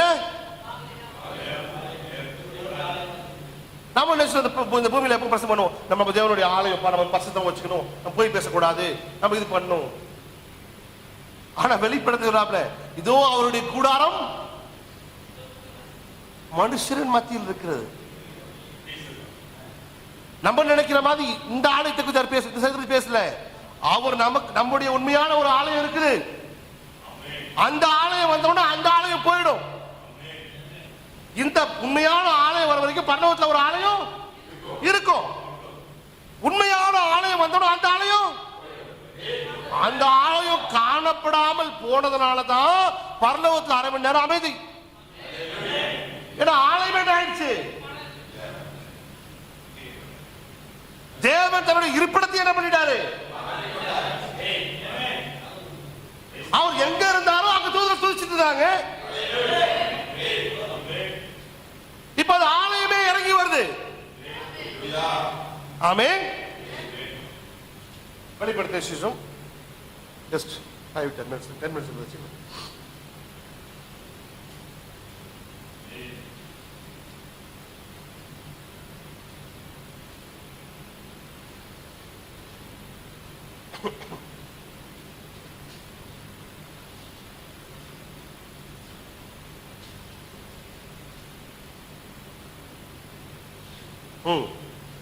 நான் புதிய வானத்தையும் பூமியும் ஊதி கண்டேன். முந்தின வானம் முந்தி பூமி ஒழிந்து போயின, சமுத்திரம் இல்லாமல் போயிற்று. யோவானாகிய நான் புதிய எருசலேம் ஆகிய பரிசுத்த நகரத்தை தேவனிடத்திலிருந்து பரலோகத்தை விட்டு இறங்கி வர கண்டேன். அது தன் புருஷனுக்காக அலங்கரிக்கப்பட்ட பணவாட்டியை போல ஆயத்தமாக்கப்பட்டிருந்தது. நம்ம பாட்டு பாடணும். பரலோகமே விட்டு இறங்குது. நான் ஒரே ஒரு கேள்வி கேட்கிறேன். உங்களை ஆதி ஆகமத்துல இருந்து பாவம் வந்த உடனே அங்கிருந்து எடுக்கப்பட்டது என்ன?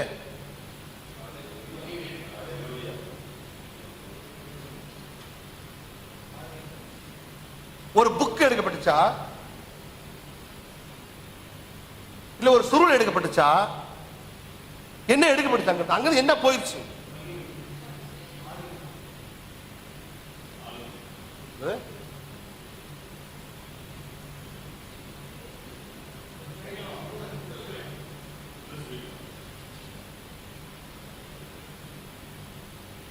பிசாசு அந்த ஆலயத்திற்குள் ஆதாமுக்குள் வசிக்க முயற்சித்தான். ஆனால் அந்த ஆலயம் பரலோகத்திற்கு எடுக்கப்பட்டது. எந்த ஆலயத்துக்குள் தேவன் வாசம் பண்ணி கொண்டிருந்தாரோ அந்த ஆலயத்துல எப்பயாச்சும் போய் தான் உட்கார்ந்துடணும்னு யாருக்கு ஆசை? இன்னைக்கும் அவன் ஆலயத்தை உட்கார ஆசைப்படுறான். இன்னைக்கும் உங்களுக்கு புரியுதுங்களா? ஏன் அவனுக்கு ஆலயம் ரொம்ப இஷ்டம்?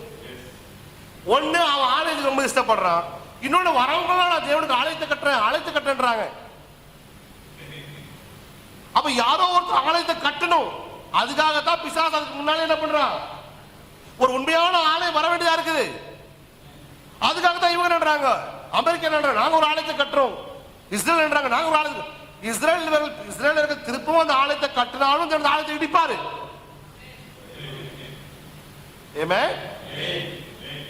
தாவீது உடன்படிக்கை கொண்டு வரும்போது ஆடி பாடி அந்த ரோட்ல வரான். எந்த ரோட்ல?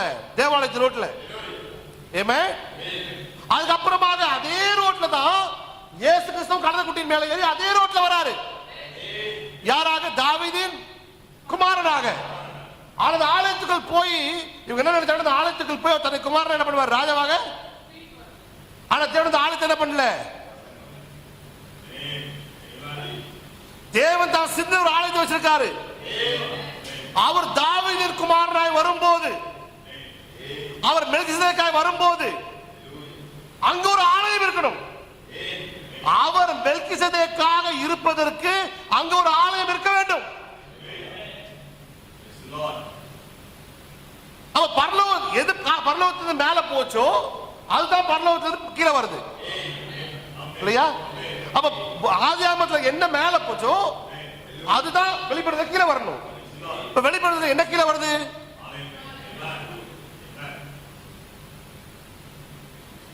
ஆதியாகமத்துல என்ன போயிருக்கணும்? தேவன் வாசம் பண்ண, ஆதாமுக்குள் தேவன் வாசம் பண்ண அந்த ஸ்தலம் எடுக்கப்பட்டுருச்சு.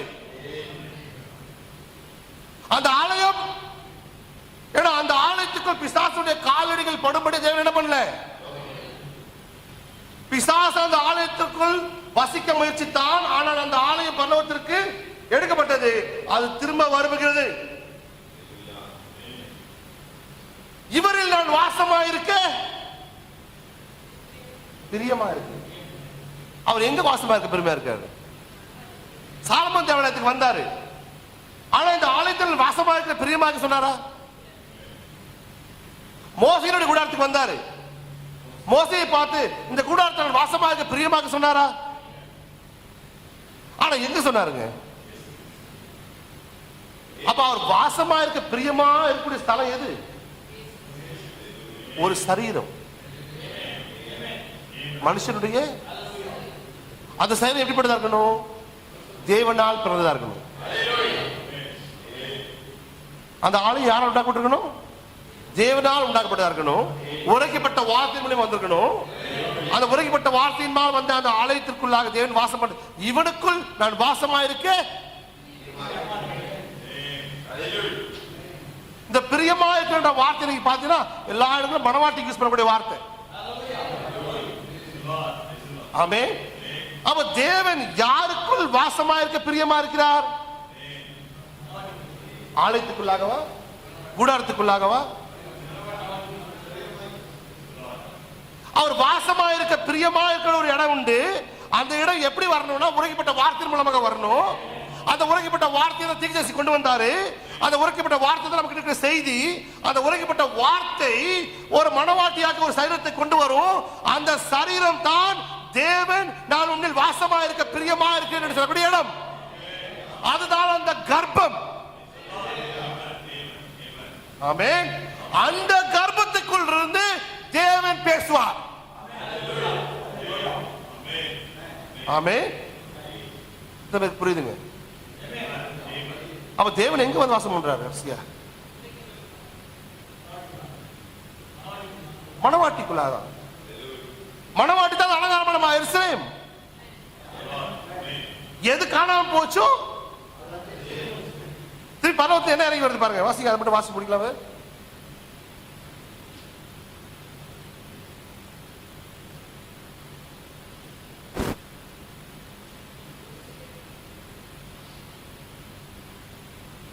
மேலும் பரலோகத்திலிருந்து உண்டான பெரிய சத்தத்தை கேட்டேன். அது இதோ மனுஷர்களிடத்திலே தேவனுடைய வாசஸ்தலம் இருக்கிறது. அவர்களிடத்திலே அவர் வாசமாயிருப்பார். அவர்களும் அவருடைய ஜனங்களாயிருப்பார்கள். தேவன் தாமே அவர்களோடு இருந்து அவருடைய தேவனாயிருப்பார். ஆமென். இப்ப பரலோகத்திலிருந்து ஆளு எங்க வந்துருச்சுங்க? அப்ப யோகங்கள் பரலோகத்தில் ஆலயம் எது எடுக்கப்பட்டுச்சோ, பிசாசனுடைய கால்கள் அந்த ஆலயத்துக்குள் படாதபடிக்கு அந்த ஆளுநரை கொண்டு போயிட்டாரு. கொண்டு போய் பத்திரமா வச்சது இருந்து மோசே காண்பிக்கிறார். ஆலயத்தை பார்ப்பா, இதை மாதிரியின் படி இதை செய். ஆமே, மாதிரியின் படியா செஞ்சுட்டாங்க. ஆனா ஒரு இடத்தை கூட ஆண்டவர் இந்த ஆலயத்துல வாசமா இருக்க பிரியமாக சொல்லவே இல்லை. ஆனா வார்த்தை மாம்சமாக இயேசு கிறிஸ்து பூமியில் இருக்கும்போது இவருக்குள் நான் வாசமா இருக்கேன். அப்போ முதற் பேரான ஒரே பேரான குமாரனுக்குள் வாசமா இருக்க பிரியமா இருப்பாரையானால் அந்த ஒரே பேரான குமாரனுடைய மாம்சத்தில் மாம்சமும் ரத்தத்தில் ரத்தமுமாக உரைக்கப்பட்ட வார்த்தையின் மூலமாக கொண்டு வந்த ராஜரீக ஆசாரிய கூட்டமாகிய நமக்குள் வாசமா இருப்பதற்கு தான் தேவன் பிரியமா இருக்கிறார். அந்த தேவன் பரலோகத்தில் இருக்கிற ஆலயம் நமக்குள் மாற்றப்படும் போதுதான் பரலோகமே அமைதலாய் விடுது. இரண்டால் ஆலயம் என்ன ஆயிடுச்சு? பரலோகத்திலிருந்து ஆலயம் எங்க வந்துருச்சு? மனவாட்டிக்குள்ள வந்துருச்சு. ஆமென். இப்போ அந்த கர்ப்பத்துக்குள்ளாக அந்த சிந்தனைக்குள்ள யார் இருக்குதுங்க? அது வித்துனாக்கா ஏதோ ஒரு கர்ப்பத்துக்குள்ள ஒரு வித்து போறது கிடையாது. மனவாட்டிக்குள்ளாக கிறிஸ்துவின் சிந்தை பொசஸ் பண்ணும். அது பலவந்தமா பலமா வரணும். அதுக்காக தான் என்ன பண்றாருங்க? ஒரு பலமுள்ள தூதனாக, ஆமென், ஒரு சிங்கமாக அவள் கர்ப்பம் தரிக்கிறாள். கல்யாணம் ஆகும்போது அவ ஆட்டுக்குட்டி தான் கல்யாணம் ஆகுது. ஆமென். ஆனா அவ கர்ப்பம் தரிக்கும் போது, ஏன்னா அவ யாரை பெற்றெடுக்கணும்? இன்னொரு யூதா கோத்திர சிங்கத்தை பெற்றெடுக்கணும். அவ இன்னொரு ஆட்டை பெற்றெடுக்க வேண்டிய அவசியமே இல்லை. ஏன்னா இன்னொரு பலி இருக்க போறது கிடையாது. நமக்கு இன்னொரு ஆடு எதுக்கு? இன்னொரு ரத்தமே இருக்க போறது இல்ல, பலியே இருக்க போறது இல்ல, ஆலயமே இருக்க போறது இல்ல. அவ யாரை பெற்றெடுக்கணும்? நாம் இன்னொரு ஆடை பெற்றெடுக்க போறது இல்ல. இன்னொரு யூதா கோத்திரத்து சிங்கத்தை பெற்றெடுக்கணும். அவ சிங்கத்தை பெற்றெடுக்கணும்னா அவ யார் கூட சேரணும்? அவர் கல்யாணம் ஆகும் போது ஆட்டுக்குட்டியாளரா இருக்கிறார். ஆனால் அவங்க சிந்தனைக்குள் கர்ப்பம் தரிக்கும் போது அவர் சிங்கமா இருக்கிறார். ஆமென். சிங்கம் உங்களுக்குள்ளாக வரும்போது எப்படி பிசாசு ஆதியாகமத்துல ஒரு ஸ்ட்ராங்கான மிருகத்தை தேர்த்துட்டானோ யாருக்கு கர்ப்பம் தரிக்கிறதுக்கு, அதே போல தேவனும் ஒரு பலமுள்ள தூதரா வரார். எதுக்காகனா நம்மை கர்த்தரிக்கை செய்வதற்கு. ஆமென். அப்ப தேவன் ஆதியாகமத்திலிருந்து மறைச்சு வச்ச மெல்கிசேதேக்கு முறைமையின் படி ஒரு ஆசாரியனும் ஒரு ராஜரீக கூட்டம். அது ஒருத்தர் கிடையாது, ஒரு கூட்டம், அநேகமான ஜனங்கள். அவர்களுக்குள் தேவன் வாசமா இருக்கவே பிரியமா இருக்கிறார். இது என்னுடைய நேசகுமாரன், இவருக்குள்ள வாசமா இருக்கிறது எனக்கு பிரியம். இவருக்குள்ள இருக்கிறது எனக்கு ரொம்ப பிரியம். இதுக்காக தான் நான் 30 வருஷமா காத்துட்டு இருந்தேன். வேற எங்கேயுமே நான் பிரியமா இல்ல, எனக்கு எவ்வளவு பெரிய ஆளுங்க பிரியமா இல்ல. ஆனால் வார்த்தையின் மூலமாக பிறந்த ஒரு குமாரனுக்குள், வார்த்தையின் மூலமாக இந்த பூமியில் இருக்கிற ஒரு வார்த்தையாக மனுஷனுக்குள் நான் வாசம் பண்ணுவதிலே நான் பிரியமா இருக்கிறேன். நீங்க இந்த புக்கை படிக்கிறீங்க, நீங்க மெசேஜ் புக் படிக்கிறீங்க மனப்பாடம் பண்ணி மற்றவங்களுக்கு போதிக்கிறதுக்கா? இந்த புக்கை நீங்க ஏன் படிக்கிறீங்க? The rapturing faith is laying in the messages. உங்களை எடுத்துக்கொள்ளப்படுவதற்கான விசுவாசம், இந்த உரைக்கப்பட்டதான வார்த்தை என்பது, இந்த வார்த்தை உங்களை வார்த்தையாய் மாற்றும். It's a spoken word. ஆதியாகமம் 1ஆம் அதிகாரத்தில் அவர் பேசும்போது அவர் கர்ப்பம் தரிச்சிருக்கணும். ஆமென். இது 2ஆம் அதிகாரத்துல கவனிச்சுக்காதீங்க. ஆண் தனியா பெண் தனியா அப்புறம் அவங்க ஒண்ணா சேர்றாங்க. ஆனா ஆதியாகமம் 1ஆம் அதிகாரத்துல அவங்க 2 பேரையும் ரெண்டா பிரிக்கவே இல்லை. ஆமென். அந்த குழந்தையை சுமக்கும் போது அவன் தகப்பனுமாவும் இருக்கிறான், அவன் தாயுமாவும் இருக்கிறான், அவர் எல் ஷதாயாவும் இருக்கிறார். ஆமென். அவரே தகப்பனாவும் இருக்கிறார், அவரே பாலூட்டவும் செய்கிறார். அவரே எல் ஷதாயா இருக்கிறார். அல்லேலூயா. கர்த்தருடைய பரிசுத்த நாமம் மகிமைப்படுவதாக. நம்ம எல்லாரும் எழுந்திருப்போம் சகோதர சகோதரிகளே. இரக்கத்தில் ஐஸ்வரியமுள்ள தேவனாய் கர்த்தாவே, அநேகமாயிரம் காரியங்களை மத்திய கர்த்தாவே மறைத்து வைத்திருக்கிறப்பா. ஆனால் ஆண்டவர் தகப்பனே, இதோ நாங்கள் ஆண்டவரே ராஜா நம்மை விட்டு அறியாதபடிக்கு, நம்முடைய காரியங்களை அறியாதபடிக்கு அநேக காரியங்களை குறித்து நாங்கள் வீணாய் சிந்தித்துக் கொண்டு, வீணாய் பேசிக்கொண்டு, வீணாய் கர்த்தாவே விவாதித்துக் கொண்டிருக்கிறோம். ஆண்டவரே, எல்லாவற்றையும் நாங்கள் ஓரமாக வைத்து விட்டு, ஆண்டவரே ராஜா உம்முடைய சிந்தை என்ன, ஆதியிலிருந்து நம்முடைய பரிபூர்ணமான சிந்தை என்ன, உம்முடைய அனுமதி சித்தம் எங்களுக்கு தேவையில்லை. ஆண்டவரே, உம்முடைய பரிபூர்ண சித்தமாகி ஆதியாகமம் 1ஆம் அதிகாரத்தில் இருக்கிற ஆண்டவரே வார்த்தையை கொண்டு வர, வார்த்தையாக ஒரு மாம்சத்தை கொண்டு வர, ஆண்டவரே எங்கள் சிந்தனைக்குள் நாங்கள் கர்ப்பம் தரிக்க, ஆண்டவரே பொல்லாத கர்ப்பம் ஆண்டவரே கர்த்தாவே சிந்தனை நீக்கப்பட, இதற்குள்ளாக ஒரு உண்மையான வித்து விதைக்கப்பட, கிறிஸ்துவின் சிந்தனை எங்களுக்கு விதைக்கப்பட, கிறிஸ்துவின் தலைக்கல் ஆகிய அந்த தலை எங்களுக்குள் வர, எங்களுடைய தலை கர்த்தாவே மாற்றப்பட்டு அந்த தலைக்கல் எங்களுக்குள் வரத்தக்கதாக நீர் சிந்திப்பதை நாங்கள் சிந்திக்கட்டும், நீர் யோசிப்பதை நாங்கள் யோசிக்கட்டும், நீர் பேச வேண்டிய நாங்கள் பேசட்டும் கர்த்தாவே. முழுமையாக எங்கள் கர்ப்பமாகிய சிந்தை கட்டுப்பட்டிருக்கட்டும் கர்த்தாவே. வந்துட்ட ஒவ்வொரு சகோதர சகோதரியும் ஆசீர்வதிங்க தகப்பனே. இங்கிருந்து நாங்கள் போகும்போது ஆண்டவரே நாங்கள் ஒரு நிறைவான சந்தோஷத்துக்கு கூட கர்த்தாவே, ஒரு சமாதானத்துக்கு கூட ஒரு சகோதர சிநேகத்தோடு கூட நாங்கள் போகும்படியாக கிருபை செய்யுங்க. துதி கடமை எல்லாத்துக்கும் செலுத்துகிறோம் கர்த்தராகிய இயேசு கிறிஸ்து நாமத்தில் பிதாவே, ஆமென்.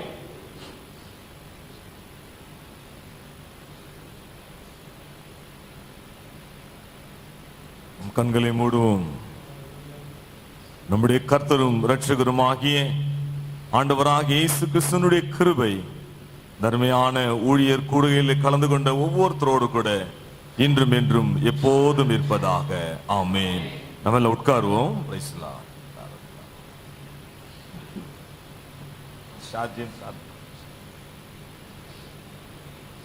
மணி இப்போ 4:25 ஆகுது. பிரியமானவர்களே, இந்த கூட்டம் உங்களுக்கு ஆசீர்வாதமா இருந்ததுங்களா?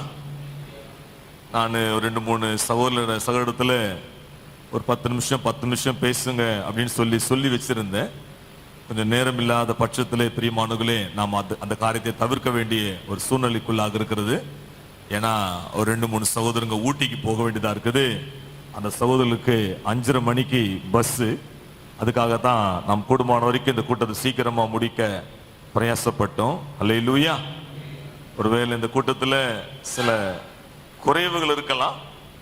அந்த குறைவுகள் எல்லாம் நீ வேணா தள்ளிட்டு நிறைவானதை மாத்திரம் என்ன பண்ணுங்க, சந்தோஷமா எடுத்துக்கொண்டு போகும்படியாய் அன்பாய் கேட்கிறோம். இந்த கூட்டத்துக்காக ரொம்ப அதிகமா பிரயாசப்பட்டது யாருன்னா சகோதரி ஜாய்ஸ் மேரி. ரொம்ப ரொம்ப பிரயாசப்பட்டாங்க. நமக்காக அன்பின் விருந்தெல்லாம் அவங்க தான் நிறைய காரியத்தில் ஆயத்தப்படுத்தி நாம் இன்னைக்கு ருசியா சாப்பிட தேவன் அவங்க நிமித்தமாக உதவி செஞ்சாங்க. பிள்ளைங்க வாசிக்க கர்த்தர் உதவி செஞ்சார். என்னோடு கூட 2-3 நாளாக சகோதரன் லாரன்ஸ் கூட இருந்து எல்லா வேலைகளையும் அவர் பார்த்து கொண்டார். பிரியமானவர்களே, ஒரு மாம்ச பிரகாரமான சப்போர்ட்டாக இருந்தாலும் ஒரு ஸ்பிரிச்சுவல் சப்போர்ட்டாக இருந்தாலும் டோம்னிக் நம்மளோடு கூட இருந்து இந்த காரியங்களை செய்ய கர்த்தர் உதவி செய்தார். பிரியமானவர்களே, கர்த்தருக்கு ஸ்தோத்திரம் உண்டாதாக. இந்த மாதிரி கூட்டங்கள் தொடர்ந்து நடத்தலாமா? நடத்தலாமா? நீங்க ஒன்னும் செய்ய வேண்டாம், நீங்க ஜெபிங்க. வேற எதுவும் செய்ய வேண்டாம். பிரியமானவர்களே, ஜெபிங்க. தேவ சித்தம் ஒன்னு இருக்குமானால் நிச்சயமாக தொடர்ந்து புறப்பட்ட கூட்டத்தை நாம் நடத்துவோம். பிரியமானவர்களே, சித்தமானால் இன்னொரு 2 மாசம் விட்டுட்டு நவம்பர் டிசம்பர்ல விட்டுட்டு ஜனவரியில இதே போல ஒரு கூட்டங்களை நடத்துவோம். ஒரு 3வது வாரம் சென்னை பகுதியில் அல்ல, ஒசூர் பகுதியில் திருப்பி ஒரு கூட்டங்களை நாம் நடத்துவோம். எனக்கு என்ன ஒரு சின்ன வருத்தம்னா, இந்த செய்தியெல்லாம் கேட்க எங்க சபையார் இல்லை. உண்மையாவே நான் ரொம்ப வருத்தப்பட்டேன். ஏன்னா இப்படி ஒரு கூட்டம் நடத்துறோம்னா முதல் காரணமே அவங்க தான். அவங்களுடைய ஜெபத்துல தான் இந்த மாதிரி கூட்டங்கள் நாம நடத்தி கொண்டிருக்கிறோம். ஒரு சின்ன சின்ன சப்போர்ட் பண்ணி ஒரு அன்பின் விருந்தும் சபையின் சார்பாக அவங்க தானே அதுங்க போட அவங்க வைத்தாங்க. பிரியமான சகோதரி சகோதரியே, எல்லாரையும் கூப்பிடலாம், கொஞ்சம் பெரிய செலவாகும். அதனாலதான் நம்ம என்ன பண்ணிட்டோம், அந்த கூட்டங்களை நம்ம குறைச்சி கொண்டோம். பிரதர் அழுத்தமா சொன்னார், அடுத்த தடவை கூட்டம் போட்டா எல்லா சகோதரியும் கூப்பிடுங்க, விசுவாசி எல்லாரையும் கூப்பிடுங்க, அவங்களும் என்னதுங்க செய்தி கேட்கட்டும் அவங்கன்னு சொன்னா. லாரன்ஸ் அழகா சொன்னாரு, ஊழியக்காரர்களுக்கு மாத்திரம் கிடையாது, எல்லாருமே என்னதுங்க ஊழியக்காரர்களாக இருக்கிறாங்க. பிரியமான சகோதரி சகோதரியே, ஒரு 2-3 நாளா ஒரு வாரமா தூக்கம் இல்லை, இதே தான் மண்டையில ஓடின்னு இருந்தது. நிறைய பாஸ்டர்களை அழைச்சேன் நான். ஒவ்வொருத்தரும் ஒரு காரணம் சொன்னாங்க. அவங்கவுங்களுக்கு என்ன வேலைகளோ நமக்கு தெரியாது. அதுக்காக நமக்கு வேலை வெட்டி இல்லைன்னு கிடையாது. எது போச்சோ அதுதான் என்னதுங்க, சுவாசிக்கிறீங்களா? திருப்பியும் நாம வேற யாரும் புதுசா போய் பார்க்க போறதில்ல. அங்க யாரும் பார்க்க போறோம்? இங்க உட்கார்ந்துருக்கிற நம்மள திருப்பி அங்க போய் பார்க்க போறோம். பிரியமான சகோதரி சகோதரியே, தொடர்ந்து இந்த ஊழியங்களுக்காக ஜெபிங்க. கர்த்தர் உங்களை ஆஸ்வதிக்கட்டும். பிரியமானவர்களே, ஒருவேளை பிரதர் நான் நாளைக்கு போறேன் அப்படின்னா நீங்க சந்தோஷமா தங்கிட்டு நாளைக்கு போங்க. இல்ல நான் இப்பவே போறேன்னா கூட நீங்க சந்தோஷமா சொல்லுங்க, அதுக்கேற்ற காரியத்தை நாங்க ஆயத்தப்படுத்தி கொடுக்கிறோம். நீங்க போங்க. பிரியமானவர்களே, இந்த சபைக்காக ஜெபித்துக் கொள்ளும்படியாக அன்பாய் கேட்கிறோம். God bless you brothers, God bless you sisters, praise the Lord. கீழே சகோதரிக்கு நீங்க என்ன பண்ணுங்க, ஒரு சின்ன தேங்க்ஸ் பண்ணிட்டு போங்க. அதுக்கு முன்னாடி எல்லாரும் முன்னாடி வந்தீங்கன்னா சகோதரன் ஒரு சின்ன போட்டோ எடுப்பாரு. விளம்பரத்துக்கெல்லாம் இல்லை, அந்த பழக்கமே கிடையாது, விளம்பரத்தெல்லாம் கிடையாது. இதை நோட்டீஸ் கூட நாங்க போடல. நேத்து ஒரு சின்ன காரியத்துக்காக போட்டோம், விளம்பரத்துக்காரத்துக்காக கிடையாது. பிரியமானவர்களே, எங்கேயோ ஒரு இடத்துல தேவனுடைய சித்தம் நிறைவேறி கொண்டிருக்கட்டும். உங்களுடைய நல்ல காரியம் கெட்ட காரியங்கள்ல எங்களை சேர்த்துங்க. எங்களுடைய நல்ல காரியங்களை கெட்ட காரியத்துல நாங்க என்ன பண்றோங்க, சேர்த்துக்கிறோம். நம்மளை பார்த்து நாங்க தனியா, நம்மளை பார்த்து நீங்க தனியா இருக்குன்னு சொல்லக்கூடாது. இல்ல இல்ல, நம்ம கூட்டம் பெருசு. சரிங்களா உங்களுக்கு? ஆமா, இந்த செய்திக்கு நான் வரும்போது ஃபர்ஸ்ட்ல என்ன பண்ணுவேன் தெரியுங்களா? எந்த வெள்ளக்காரன் வந்தாலும், எந்த வெள்ளக்காரன் மீட்டிங் போட்டாலும், நானும் பட்டாபுரம் டேவிட்டும் ஒரு ஆட்டோ எடுத்து 3-4 டேபிள போட்டுக்கின்னு சொசைட்டில இருக்கிற எல்லா புக்கையும் எடுத்துன்னு போய் என்னதுங்க முன்னாடி ஒரு ஸ்டால் போட்டுட்டு, அவங்க வர்றதுக்கு முன்னாடி பேனர்லாம் கட்டிட்டு, அந்த வெள்ளக்காரன் சாப்பிடும் போது தட்டெல்லாம் கழுவி ஓரமா வச்சுட்டு, டம்ளர்லாம் ஓரமா வச்சுட்டு, 12:30 1 மணிக்கு தான் என்னதுங்க நாங்க வீட்டுக்கு வருவோம். இதுதான் எங்க வேலை. இன்னைக்கும் அந்த செய்தியினுடைய வாஞ்சை நம்மளை விட்டு குறையில பிரியமானவர்களே. அல்லேலூயா. ஏன்னா அழைச்சவர் உண்மை உள்ளவர். தொடர்ந்து நீங்க எல்லாரும் தொடர்ந்து கூட்டங்கள்ல வாங்க. மற்ற ஊழியக்காரங்கிட்டையும் சொல்லுங்க, ரொம்ப ஆசீர்வாதமாக இருந்தது கூட்டங்கள், மிஸ் பண்ணிட்டோம் அப்படின்னு நீங்க சொல்லுங்க. இங்க யாரையும் குற்றப்படுத்தி மென்ஷன் பண்ணி இதை பண்ணி அதை பண்ணி குற்றப்படுத்துக்காக கூட்டங்கள் நம்ம நடத்தல பிரியமானவர்களே. ஒரு சிலருக்கு சீக்கிரமா புரியுது, ஒரு சிலருக்கு கொஞ்ச நேரம் பொறுத்து புரியுது. அந்த புரியாதவங்களுக்காக நாம ஜெபிக்க வேண்டியதாக இருக்கிறது. அவங்கள நம்ம குற்றப்படுத்த வேண்டிய அவசியம் கிடையாது. முதல் மார்த்தால் பார்த்துட்டா அதுக்கப்புறம் மரியாள் பார்க்கிறா. அல்லேலூயா. ஏன்னா அழைச்ச தேவன் வெளிப்பாட்டுல ஒருபோதும் குறைவு வைக்க மாட்டார். வெளிப்பாட்டுல எப்போதுமே நிறைவதாக இருக்கட்டும். தேவன் உங்களை ஆஸ்வதிக்கட்டும் பிரியமானவர்களே. கீழே உங்களுக்காக டீ அப்படியே கூட ஆயத்தமா இருக்கும். குடிச்சிட்டு என்னை சந்திச்சு கடன் செல்லும்படியாய் அன்பாய் கேட்கிறோம். God bless you brothers, God bless you sisters. Praise the Lord, praise the Lord.